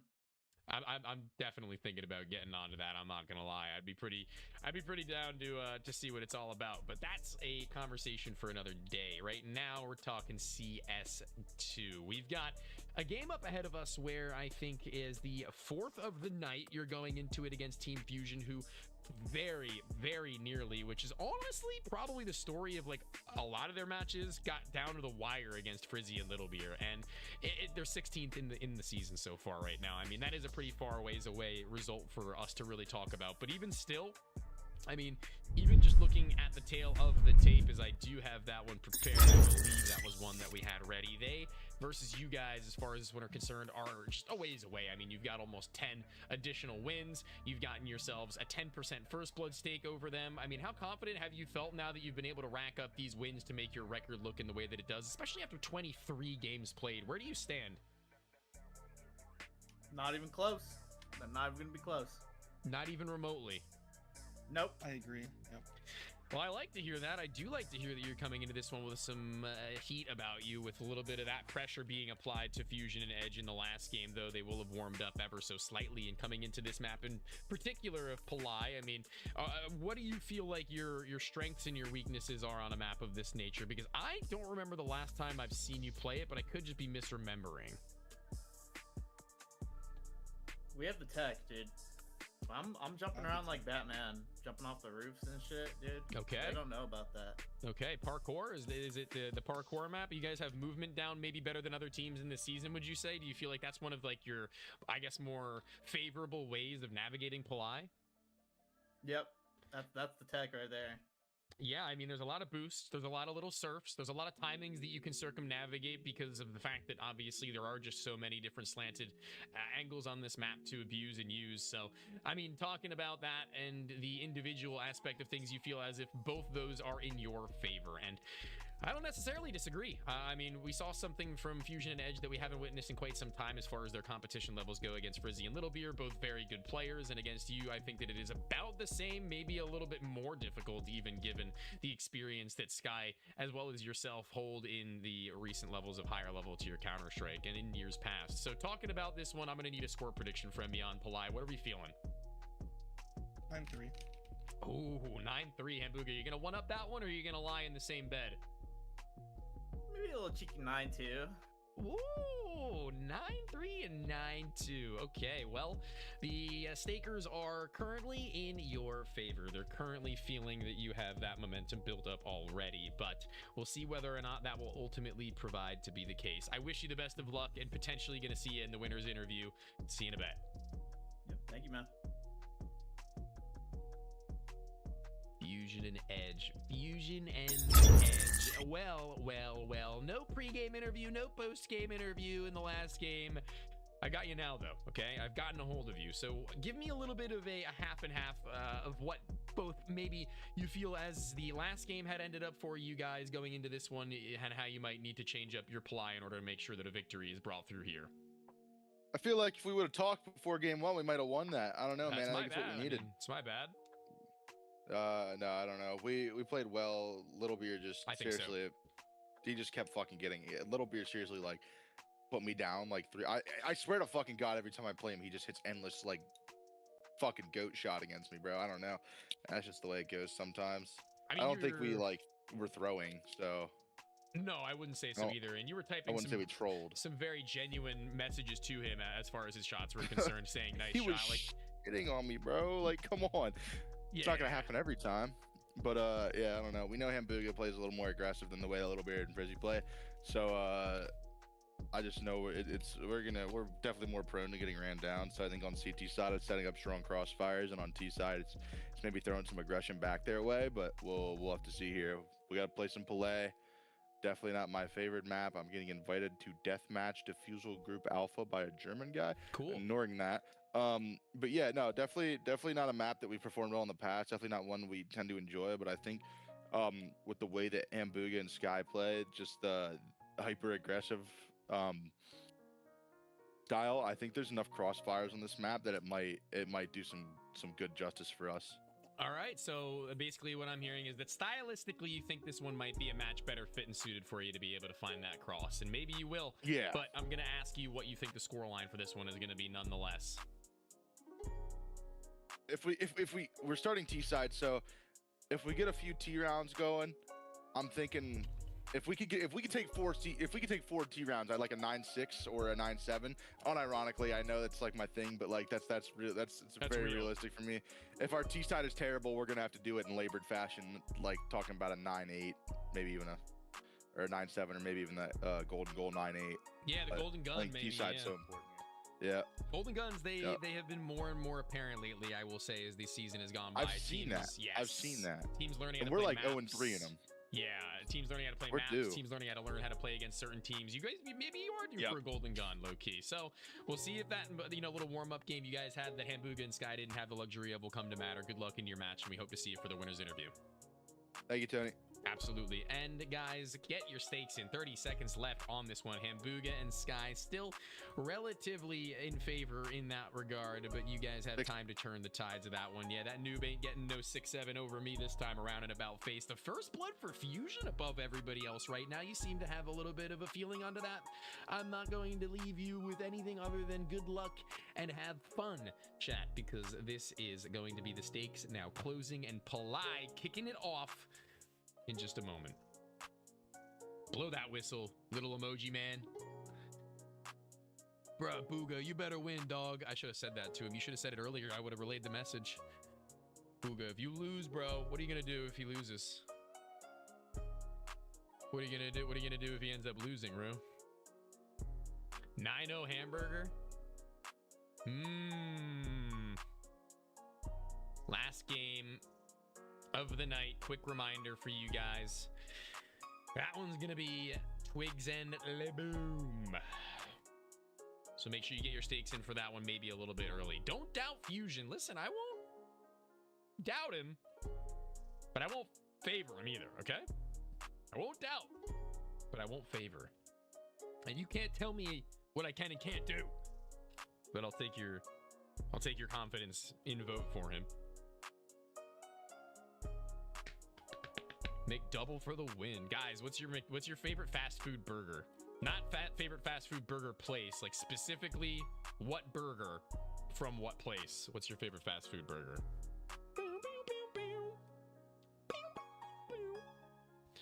This music is really getting in my head. I'm like learning the non-copyrighted music, bruh. Edge eating burger, so says Venom Nate. Oh my god, he ate him!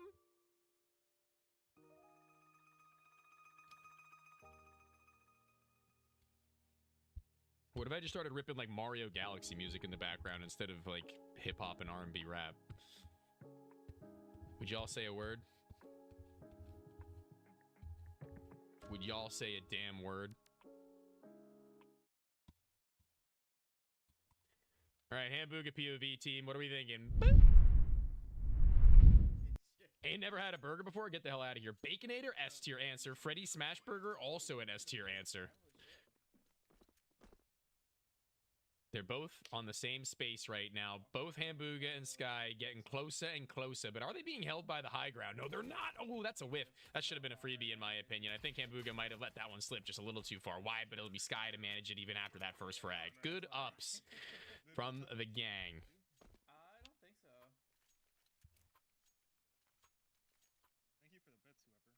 Thank you for the bits, whoever. Holy shit. Thank you for the bits. Yeah, I got bits. That's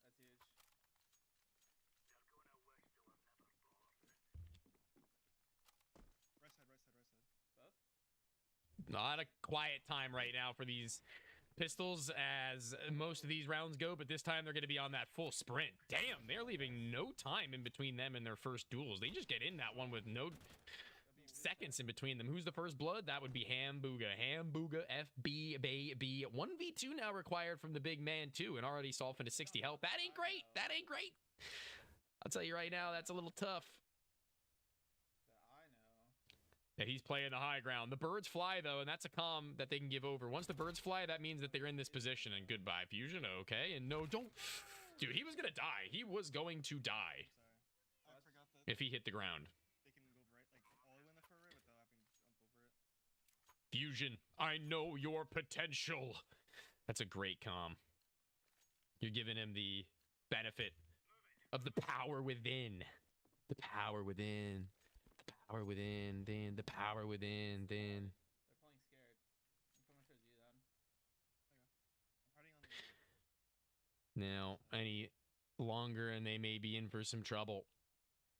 Desert Eagle, he's got a small ass dot crosshair that's gonna have to be right on their skull if he wants to hit that place. That footstep was heard. Yeah, it's an SMG being reamed out now. Where are you?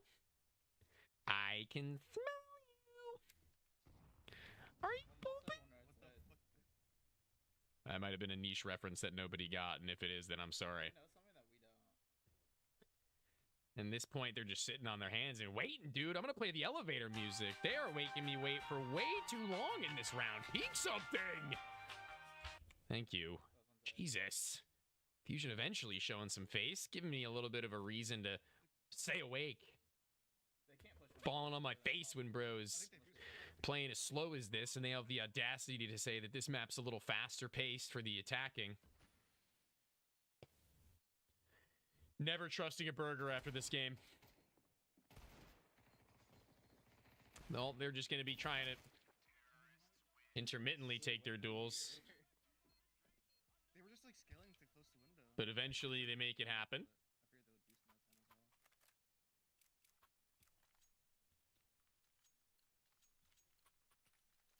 Eventually make it their own. The flying burger.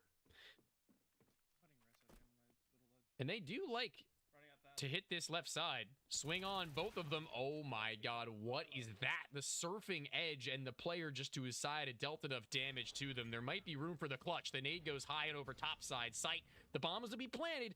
And honestly, truthfully, I think that Sky's going to need to get a kill in the next second. There's a smoke on the site, and the incendiary that they just threw, it gets extinguished immediately, bro. It's not going to do any damage. It's not going to expose any of these two players, but what it will do is allow Sky to play between the center site. The green box, not a safe place for either of these offenders, and there is one bullet left in the chamber. A smoke for Sky, but no kit. It's going to be a 10-second defuse, guys. They need to get this kill, like, now. One bullet in both weapons, actually. No, this is over with, unfortunately. No kit means the round has already subsided. Even if they do find the kill, it won't come to matter. There'll be a weapon that they can save, but it's going to be the third round for Fusion and Edge. Will they survive the bomb? Hell no. Hell no. Hell no. Maybe that's my next soundboard. Hell no. Hell no.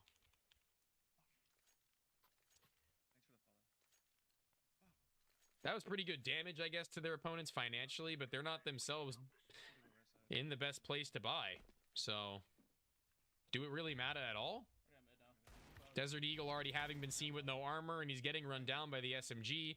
The Molotov and HE have gone on to where he was, and they're just going to be hitting the run and gun right now. Are they going to go playing Discovery to just try and kill Hamburger, or just hold the bomb site? It looks like it will be the latter. It'll be the actual pincer maneuver, the bomb not fully planted. They're going to get off of it and try and collect his position, and Edge is going to just run straight through him. That's an Edge double kill! Ooh, Fusion and Edge, man. They are here to play. There's a bit of an issue going on right now, it looks like, with the server. The timer is 0, and they are frozen in time. Might require a bit of a reset. Guys, oh no. Oh no.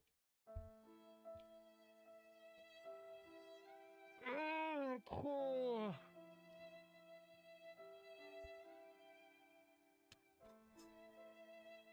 I just want to watch the game. I just want to watch the game.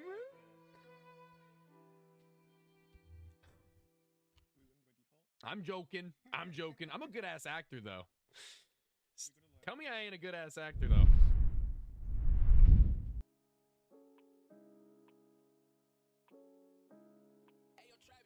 Hey, yo, Travi, what's up? We're going to wait for the admins to get in here and give us a little bit of a ruling on the situation. As is per usual, the 1v1 me guys are going to be hopping in it as needed at instant request. That's how I feel for real, no BS. Well, gotta shed some tears. Unfart shit Nutley. Game crash requiring us to just get back into the Soiva.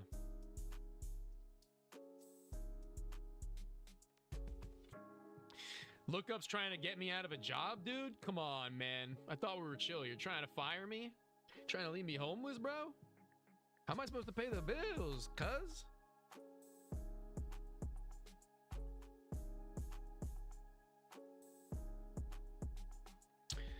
Hey, stakers, for the match. Team Fusion versus Hamburger has our senior live referee determining that the game crashed and will be going from 4 to 1 in favor of Team Fusion. Nah, I want to keep you, Tony? Yeah, all right. You guys actually can take this time to go look at that next game stake if you want. This is for Twigs and Laboom in about 20 minutes time. You can see what's going on with that. You know what? We might not have time, low-key, to talk about that next game later. So check this out, okay? Look at this for the next game to stake, just because I don't know if we're going to have time. Get a good idea as to what you want to go for right now. Laboom, the higher rated team, so many more games played. The first blood position that they've got a little bit more for as well as the fact that a lot of the games, or not a lot of them, but a good number of them, they've gone to the Golden Gun 3. There's a head-to-head victory, though, twice over for Twigs and One-Shotta, so a lot to take into consideration when going in for the final game of the night.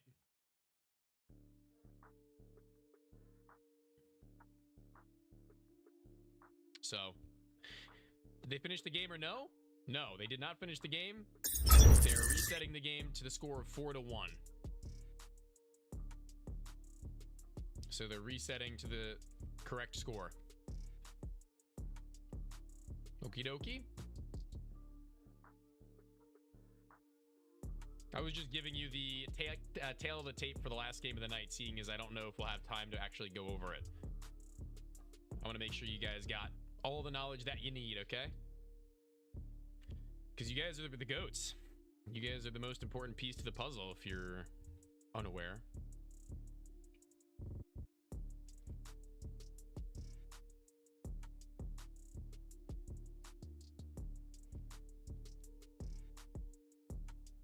Oh, my neck, my back.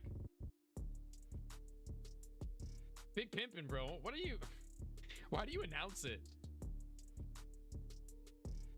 Why does the world need to know? Plain Dave, it's okay, bro. It's okay. It's okay, bro. D-Mick, come on. Come on, man. It's all good. It's all good. I love you, Bony Tony Baloney. Bony Tony Baloney is the new one. Tony Baloney is not new. Boney is not new, but Bony Tony Baloney, the three-peat, the triple threat, that's nuts. They're resetting right now. They just got into the server, and they just started to recreate the round kill counts. So it should be about a minute and a half here before we get back to being live.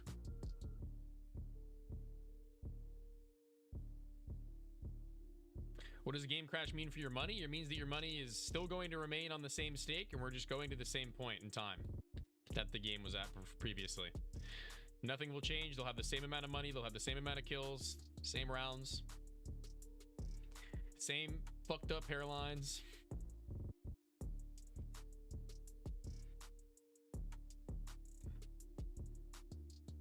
What snack should I eat? Ooh, chat, what snack should Big Pimpin' eat while we wait? A hamburger? Order McDonald's. Order the daily double from McDonald's. Trust me, you won't be upset. Add mustard too, and mayo. Listen, don't doubt my comms. Get a daily double with everything.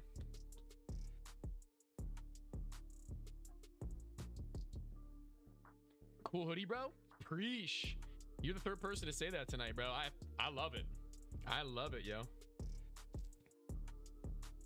I've been wondering how to become one of the players the people bet on 1v1. I had a pretty decent hand in helping to handpick select the players for CS at the very least, but you have a little bit of a following in the scene for the game that you play. A relatively high competitive level as well that you can prove. And that's really just how you get integrated into these things eventually as the seasons go by. I only get fries or cookies from McDonald's. Everything else trash? The fries and cookies are like probably the best thing from there, I guess. Do you think you could compete in this CS leave on 1v1? I could compete, yeah. I could, yes. I 100% could compete. Guys, listen, if I ever leave as a commentator, I would definitely be seeing if they could get me on in as a player. But I don't know how many teams they're looking for as the future goes. Tony, you got money in your hand? You got money on the hand? Yeah, I got money in my hand. I was just fiddling with. Tony was a coach. Tony is a coach. Tony's a player. Tony's everything. Tony's a commentator, player, coach, analyst.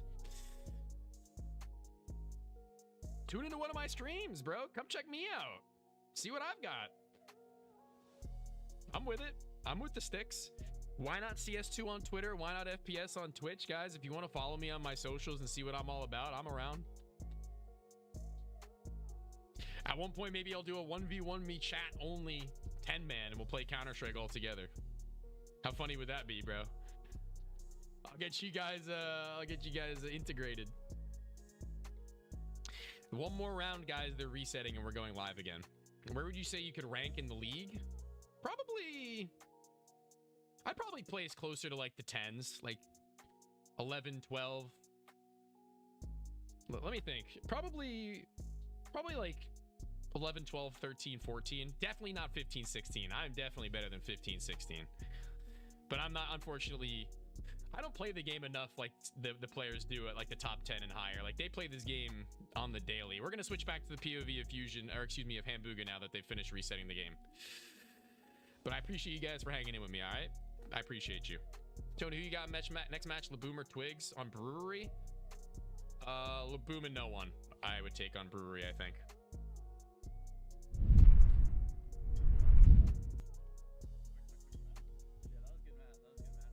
Tony play me in Mario Kart? That's crazy. I want to join the league. Do I need a big following? Yeah. You need to be a pretty high level in the game and you need to have a decent following.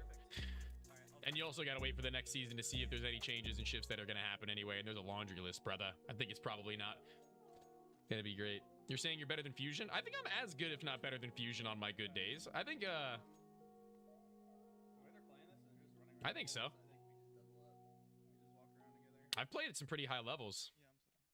I've played against some pretty strong teams and with a lot of really strong players. I've learned a lot. If I played the game as much.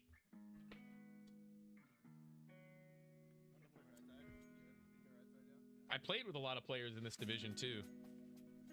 Listen, bro, I'm pretty good. I'm pretty nice with it. I'm pretty nice with it. Sometimes I'm ass. I play the in-game leader role when I play on my teams. I like to put together the whole plan and call strategies and really build out my roster. So I'm typically not put in positions where I'm going to be doing some heavy fragging like Kambuga did there. Holy shit. So I'm typically not put in positions where I'm going to be doing some heavy fragging like Kambuga did there.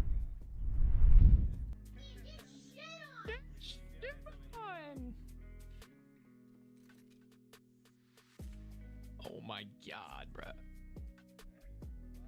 Getting closer and closer. Trying to make the flank happen right out the gate. Dude, Hamburger's right on their ass. This should be over and done with. It's actually Sky to find the first kill out of the two of them, and now Hamburger's on Discovery at the topside roof. They're loud and about, just jumping all around. I don't know where they're going. Where the hell are you headed? Forgot I had the music playing.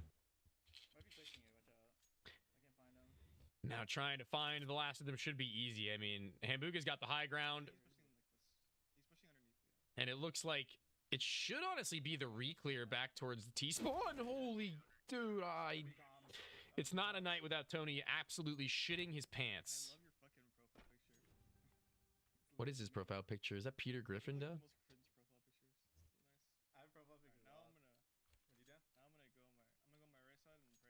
And as this game nears its end of the half, do you guys want to switch POVs? Let me know right now. Or should we stick with Hamburger for the rest of the game? We're going back to Fusion's POV if we do. Flash off the floor, swing into wide, nobody back, and maybe Edge just trying to take an isolated duel at some point in this 6 bullets left in Hamburger's gun. He's probably going to be calling on Sky to help out soon enough. He's got to get back. Reload is in. They can play coverage, and that smoke's allowing him now to play around the bomb site more easily.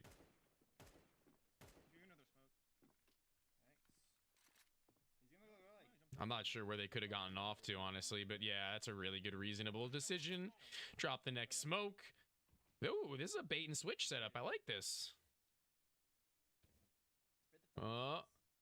We're walking through. We're going on Discovery. Hamburger wants to know where you are. He smells you.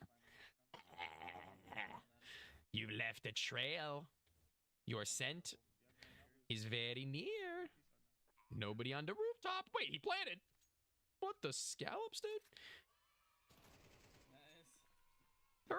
Oh my god, Zooper. Looks like there's round one on top of Hamburger getting a sub. All right. 4-4. 4 all. T-sided map. Tie it half, baby. This might be a run attack type round. T-sided map, so says Hamburger. Exactly where. Good thing this is the last one. No, there's one more after this. What? We got another game. Laboom and Twigs up next.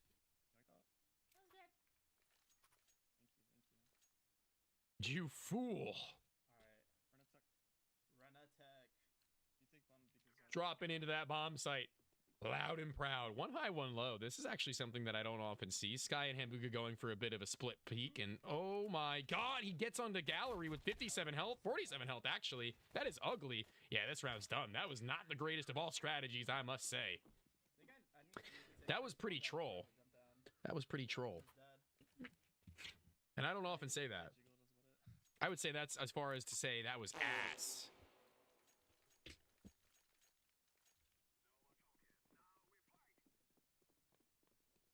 Now trying to get to the rooftops with only a Desert Eagle. I mean, surely the CTs don't just go giving them free fights.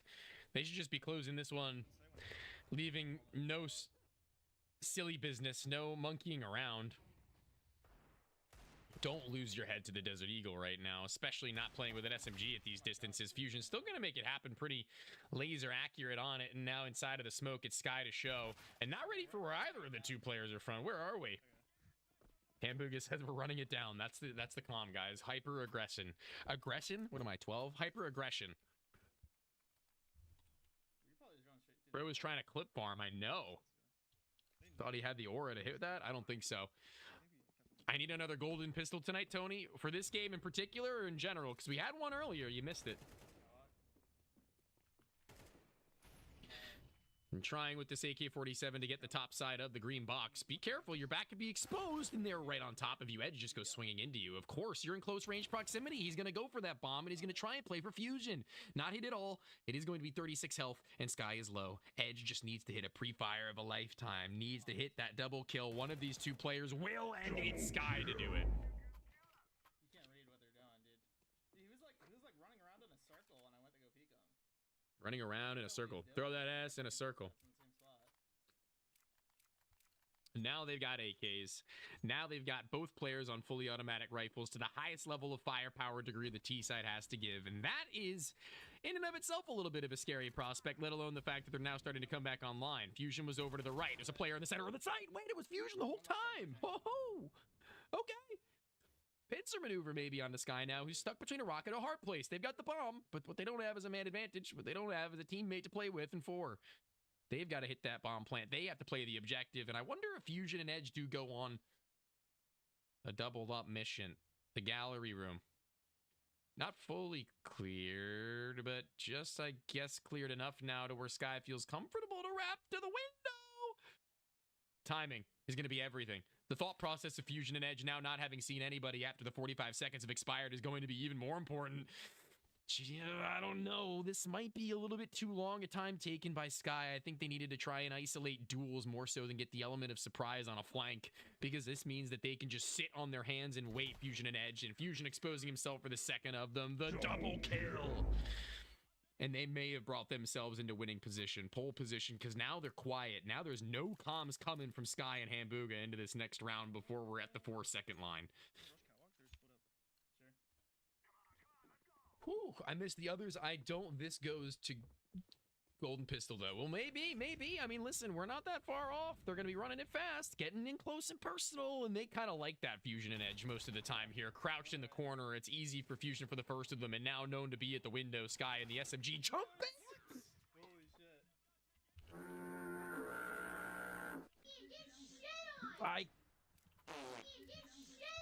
Dude, what is that one tap straight out of the air? This boy seeing into the future. I got 3% loss. Blew my effing mind. Edge, that is one of the craziest shots we've seen in recent history. A jumping Edge actually probably hit his scroll wheel right there, because scroll wheel is what a lot of players use to jump to be quick about it, and Fusion just hits his instant tank and the double down. They've done it. They've won it. in a fashion that I was not ready for. How could you be? No golden gun, though, unfortunately, for some, perhaps. But we get an interview with Edge and Fusion. Ah, man. Boys, I don't know when I was ever going to see the day again. Welcome back to the Winner's Lounge, okay? Grab yourself a water bottle, maybe some champagne if you'd like. Pop a bottle. What are you thinking? What are you feeling? What were the energy and emotions like that game? I didn't get to watch your POV. Pretty good. I mean, I think we iced the fuck out of ourselves when my game crashed at 4-1. That was really frustrating. But we did, yeah. Edge trolled my entire game, actually. Yeah, for sure. Especially when he hit that one tap on Sky jumping on the green box in that last round there beforehand. About that 1v2 for game. Come on, bro. That cancels out. No, you're definitely not. No, definitely not. Because if Edge loses that, then you're broke. It's a domino effect. It's a domino effect. Well, I don't know. You were playing with pistols. I don't think we were. We won like 4 in a row. Oh, I thought you had an SMG but it was bonus MP9s. Oh, it was a bonus. It was a bonus. Okay. Yeah. My mistake. Yeah. You hit that double kill that one round too, so you probably made a lot of money with that. It's pretty fire, yeah. Look at you guys go. I mean, you make this one of your own, and you make it clean enough, 9-5. It's not really like a blowout by any stretch, but it also isn't all that close to the point where I was ever worried at the end line. I think that you made it look like it was a pretty solid one. We've got one more game on the night, though, with about 5 minutes left. I'm not going to be able to get them in for the interview if I don't get them in now, though. So congratulations, and we'll see you maybe in another game. Yeah, you'll rush it for them, though. Yeah, I got you, buddy. I will, for sure, yeah. I'll talk to you after 1v1 is done. Let's pug, dude. Let's pug. I'll go play some COD, bro. Yeah, that's what I thought, bro. Get out of my face, man. Get out of my face. Yeah, pal. I'll see you later. 6-7. Okay, and you're disconnected. 6-7. And 6-7. All right. Picture, guys. What's going on, guys? We have literally like 3 minutes to talk between these two teams. I'm going to get down to the nitty-gritty of it. I'm going to get down to brass tacks. We got Brewery. We have you two on this map a couple of times prior with a mixed level of results, and we also have you guys against this team in particular with a mixed level of results too. You guys are down by 2 in the head-to-head.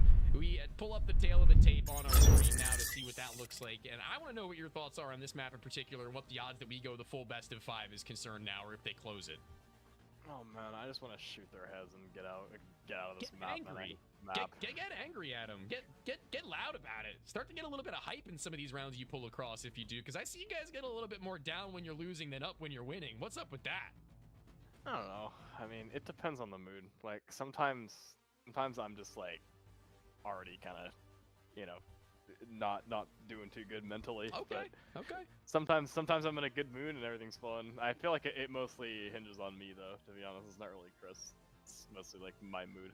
Okay. Well, what I will say is that in some games when you are popping off individually, no one is definitely getting there as far as the hype energy needs to be. I think on an assembly game where you had a couple of double kills, and by a couple I mean you were like 14-0 at one point and there was no kills for him. That was one of the moments where it seems like even though he wasn't having a great time, he was leaving all the energy on the table for you with clutch after clutch. Tonight, I'm going to need to see that from you guys, to be honest with you. We're watching the Twigs POV, so I'm not going to actually get to know 100% as to how you're feeling, but I am going to get to know how they're feeling depending on your level individually going into it. So, I wish you the best of luck, but I am going to need to ask a series score if you're going to be hitting those heads. If we're hitting the heads, 9-4. If we're hitting the heads, 9-4. If we're not hitting the heads, 9-8. Golden gun. Super cinema pistol, golden pistol. Okay, are you feeling the same way on that one, Laboom? It doesn't sound like there's that much of an issue there. I think I can feel the same way about that, Yeah, all right. Well, I mean, that's all well and good for me. I'm going to send you guys back down, and we're going to send us into this next game in just a moment, and I do wish you both the best of luck. Maybe I'll see you back here for the winner's interview afterwards. Fingers crossed. Fingers crossed. Well, we're going to get in Twigs and Laboom now, too. Let's see what they think about this one with only just about a minute left. Team, there's barely any time left. 1 minute and 30. They said they want to go into this game and shoot your heads.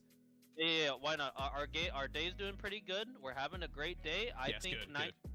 Also thinks 9-6. We're going to get into this game fully ready, fully confident, and then may the best shooter win. That's what I like to hear. A little bit of prep. And the last thing that I'll ask you, as we do have just a few more seconds to do so, is are we going to hear some energy from you guys tonight? Because you're not the most energetic of teams, and you're right next to each other, for God's sake. I mean, you're going to be playing up against a team where I think there's going to be some bad blood, to where if you're winning, it's going to feel great, but if you're losing, you're going to be a little bit more down than out. Let's get something going here, boys. You can get in their heads, and I know you can. Our chemistry isn't the best right now because I'm actually out of town. I'm out of state. Oh my god, are you kidding me, bro? Okay, well, guys. I slept like an hour and a half last night, man. I'm tired of shit. Me too, actually. Not gonna lie, but me and you both are in the same boat with that one right now. Let's stick it out for the last game, man. Let's get it going, okay? I'll try my best. I believe in you. Well, we're gonna watch your POV actually, so we'll see how awake you are. Do me a favor. Do me a favor. Why not? Before we leave. Uh-huh. Left hand up, right hand down, back and forth, and then think of something. Okay, hold on 1 second. Let me go back to my cam. Right hand up, left hand down, back and forth, and then think of something. 6, 7. Yeah. Okay, guys. All right, perfect. Let's jump into our matchup and see what's going on there. Good luck. God, isn't that the funniest shit in the world?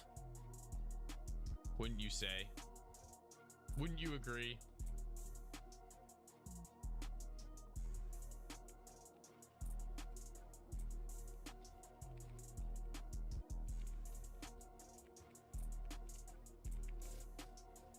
Got ourselves maybe a little bit of a chat left over for this game, guys. Are we awake at the end stages of the night at the 1 a.m. mark when the staking is closed and the lights have gone down, but we're still in the crowd and in the stands ready to support? What do we got going for this one? What are we thinking, chat? I didn't get to see your stakes very well. I didn't get to lay my eyes on beholding what you would thought this one would turn out to be. I need to get some voices in the crowd, okay? You guys are important to me.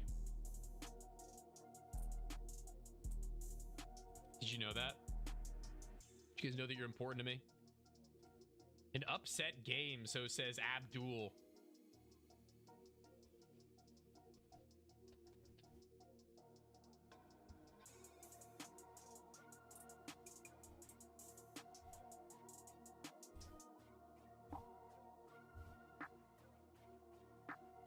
What? Okay, never mind. Okay, I have them muted. I just realized, but you guys can't hear what just happened in the game chat. That was very interesting to say the least. These guys are a bunch of goobers, bruh. These guys are a bunch of goobers. Tony, let me pay for it. For what, bruh? Now, you ain't getting nothing. Yes, Unk. Calling me Unk is crazy. The levels of disrespect. I charge by the hour. I charge by the minute. Depends on what you're looking for.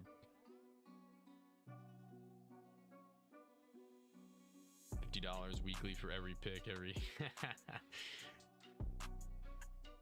What am I charging for the knowledge? Looks like they're hopping into the server now, getting ready for Brewery to blast off, boys. I don't want to take any more drinks of my Celsius. You got chest hair, Tony? Not a lot. It's there. It's not like it's not nothing. It ain't a bush, but it ain't a lot. I'm pretty clean. TBH. TBH. What's up with the OnlyFans? The Tony fans? My Tony fans account. Yeah, this might be all you, G. I'm not gonna lie. That's crazy, bro. That's crazy. All right. Let's finish with a bang, boys. Let's get it moving. Sound like that TikTok audio. That TikTok AI voice. Let's watch some Counter-Strike. Broly's powering up. We'll see if Twigs and One Shot can do the same. As mentioned by One Shotter, they're not in the same room anymore, so the fist bumps ain't coming through, okay?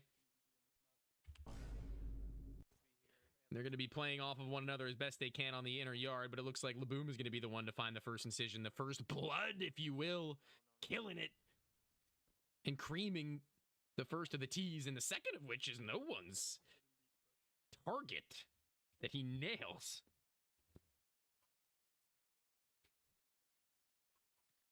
He did indeed push, so says Twigs. That's certainly something. His teammate AFK? What the hell is that all about? He get his pistol in? Desert Eagle, no investment other than that. Creaming. Sorry. Lock in, bro. Get your head out of the gutter. Desert Eagle for him to go swinging. for the fences to try and hit something home, but I think Laboom and no one right now should be good to just convert. I really don't find there being a way where they lose out this round financially speaking. They are a million times greater than that of their opponents. It's the next round with the AK-47s where these two can be more competitive. And that nade's going to finish it off. Oh my God. See you later. See you later, Stinky.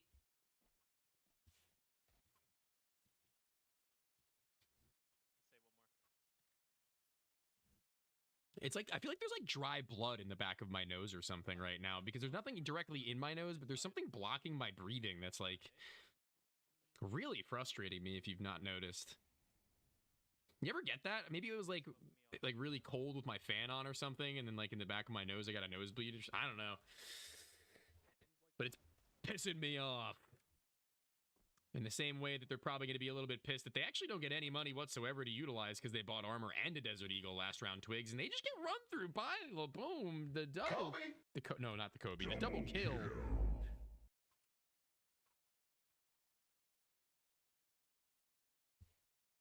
And the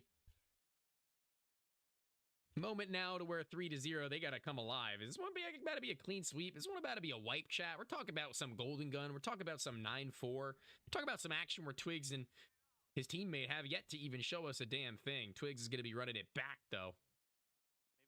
I played one shot on Twigs in my college team.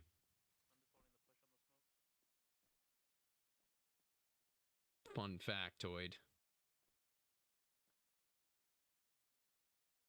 And this sees them now with AK-47s just going on a peek into the right side of the map where they haven't actually shown themselves all that many times just yet. Only on pistols, they can't really afford to be all that, big puffed up chest player trying to be a big deal. Not really going to be all that threatening to Laboom and no one in those moments to where now they've got to do something about this. They've got to start to make a statement made and long time turn. They're going to get into this bomb site eventually. The bomb now needing to be planted, and Twigs has got to be the one to play cover.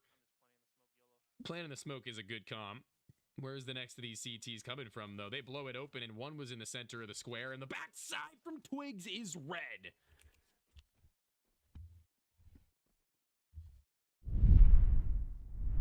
Where's the next of these CTs coming from, though? They blow it open, and one was in the center of the square, and the backside from Twigs is red. Very, very well done. The Twigs double kill. And frankly, I guess, get shit on. That was big brain plays coming out from Bro. And that's kind of what you need now to start to get actually activated in this map and in this match, where otherwise you were getting drowned out. A big move made. And Twigs looking to operate on solo dolo. You gotta be worried about them being beneath you on the lower angle because it could get ugly. And he's worried about that flank again. He's anticipating that they're going to try it 2 times over. That would be quite the hard read if it does actually pan out to be. Oh, he's done for, man. Oh, no one. Oh, no one. Damn. He just plays peekaboo with Bro. Double kill. That is tough.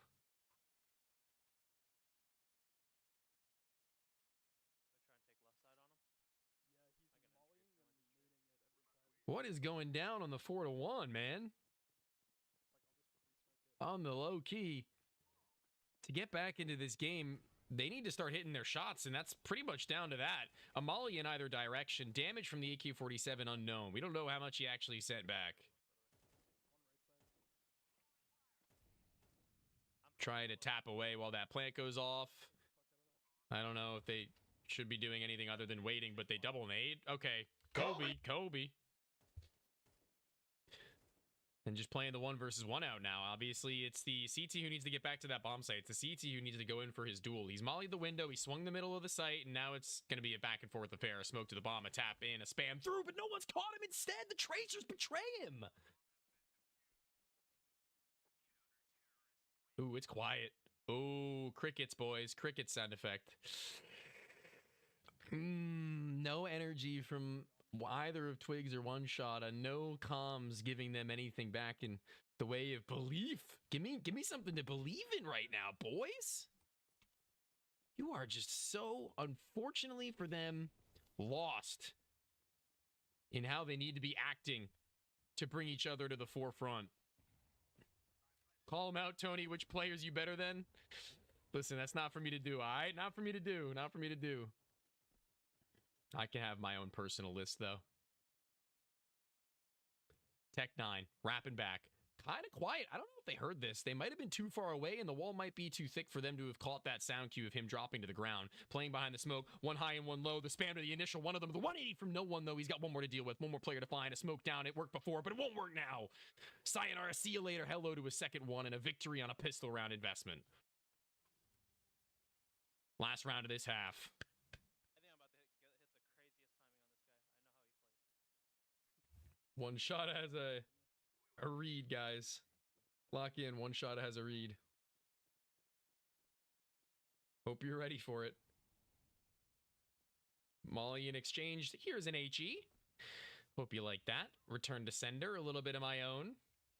And a Molotov that will stop them from getting on the aggressive. So now Twigs is just going to run all the way back and around face to one shot on whatever he may be doing, as he did manage to read out onto Laboom and find the frag. There it is. And his teammate's right back next to him. I mean, you don't have to worry about the player being boosted more likely than not.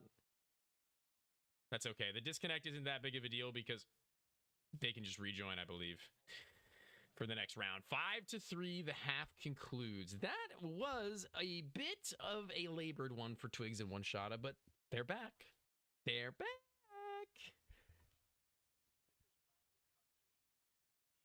Golden Gum. The Golden Gum to end it.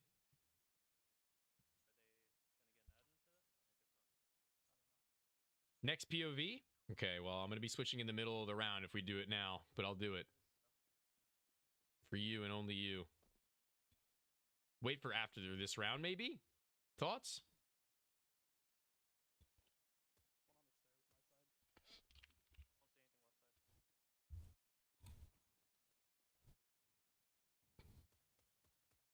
Maybe I could do it quick enough? I can't do it quick enough. Peep. There you go.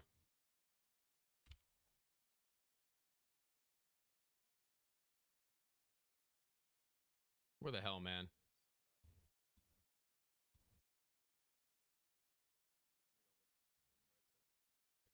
All right. Laboom time.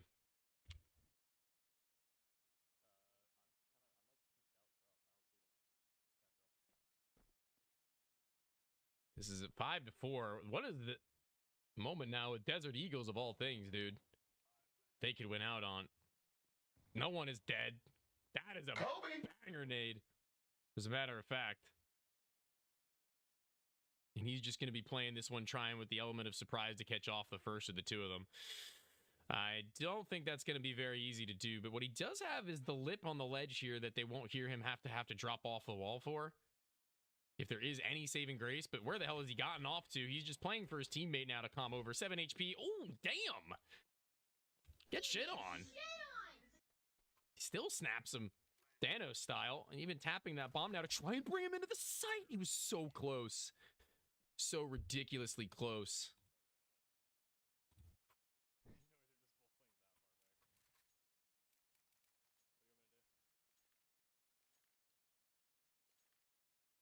Oh my god, bro. Kind of cool. That's why you're blocked on the 1v1 me chat, so I don't gotta see your dumbass type in there. You want to have that double down on? Be my guest. Ooh, not my problem. Your mama can handle the issues you got, because I don't gotta do nothing about it.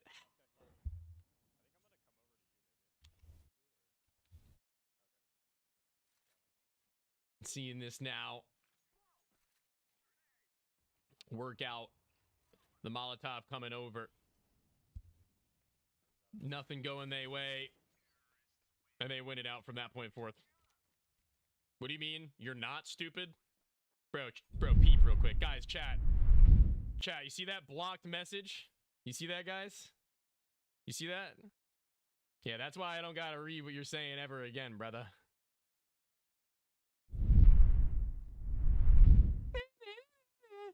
And you're blocked on Twitch now too, so enjoy talking it into an endless void. 6-5.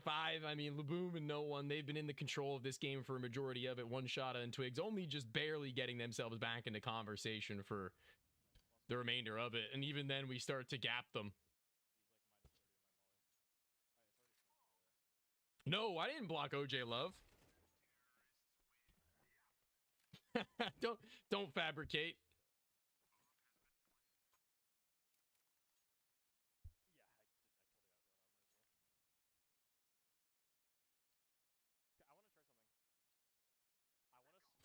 Laboom trying to make a strategy right now to make this one a closed deal. I mean, I don't really feel like they need to go for too many strategies right now when what's working works.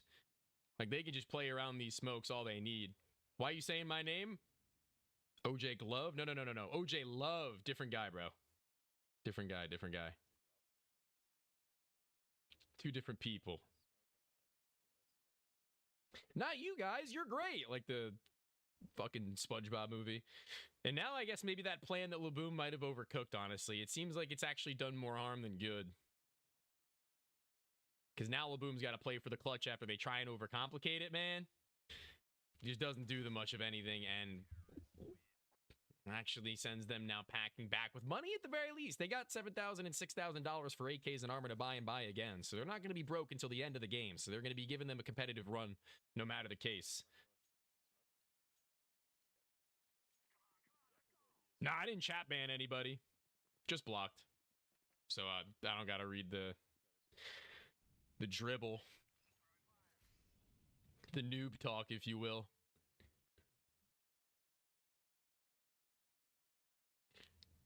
That smoke's deep as hell. I feel like they've thrown it so many times right now, Twigs and One Shot, and it's been whatever, but from that point forth, it's Laboom who's got to try and pick it all apart, or we're going to a tie game. Don't go for 1 versus 1s you don't need to right now, CT side. You could just play this one a little slower at the very least. Lurk smoke out, flash to the site. He wants to get into this one. He wants to get active. He wants to get right on top of one of the 2 CTs, but back in he'll go, doubling, dipping in towards their spawn and hearing the spam. He's got to make a new call, a new comm. Where are we ending up? Where will we drop? Where are we landing? Tilted? Might be after this round, low-key. Trying to isolate the 2 of them eventually, and he'll do a good enough job of keeping them separated, scattered, but Yadim, otherwise known as Twigs, easy kill. Tony, don't block me? No, I got you, bro. Blocked. Who's next? D-Mick, I fucks with the commentator. Blocked.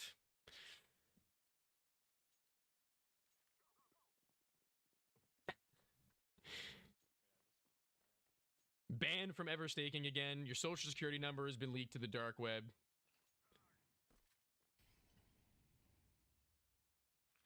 Another lurk smoke that they're going to try and utilize. Holy shit. Okay, One Shotta. Yeah, definitely. I definitely want to have a heart attack live on stream tonight till they need one more round. And the point, they feel like they let a little bit of this game go. They probably let this one slip a little bit farther ways away than they were initially anticipating. It ain't happening. It ain't happening.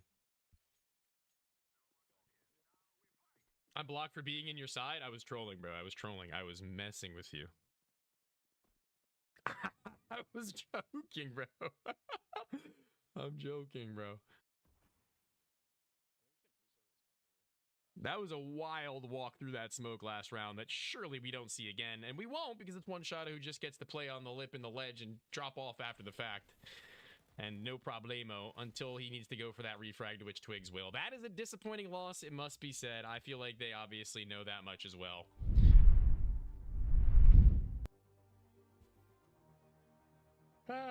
Well, time to do a little bit of an interview. Time to get a talk going with the 2 victors. Because I don't know how they must be feeling about that one, but it was not easy. It was a grind.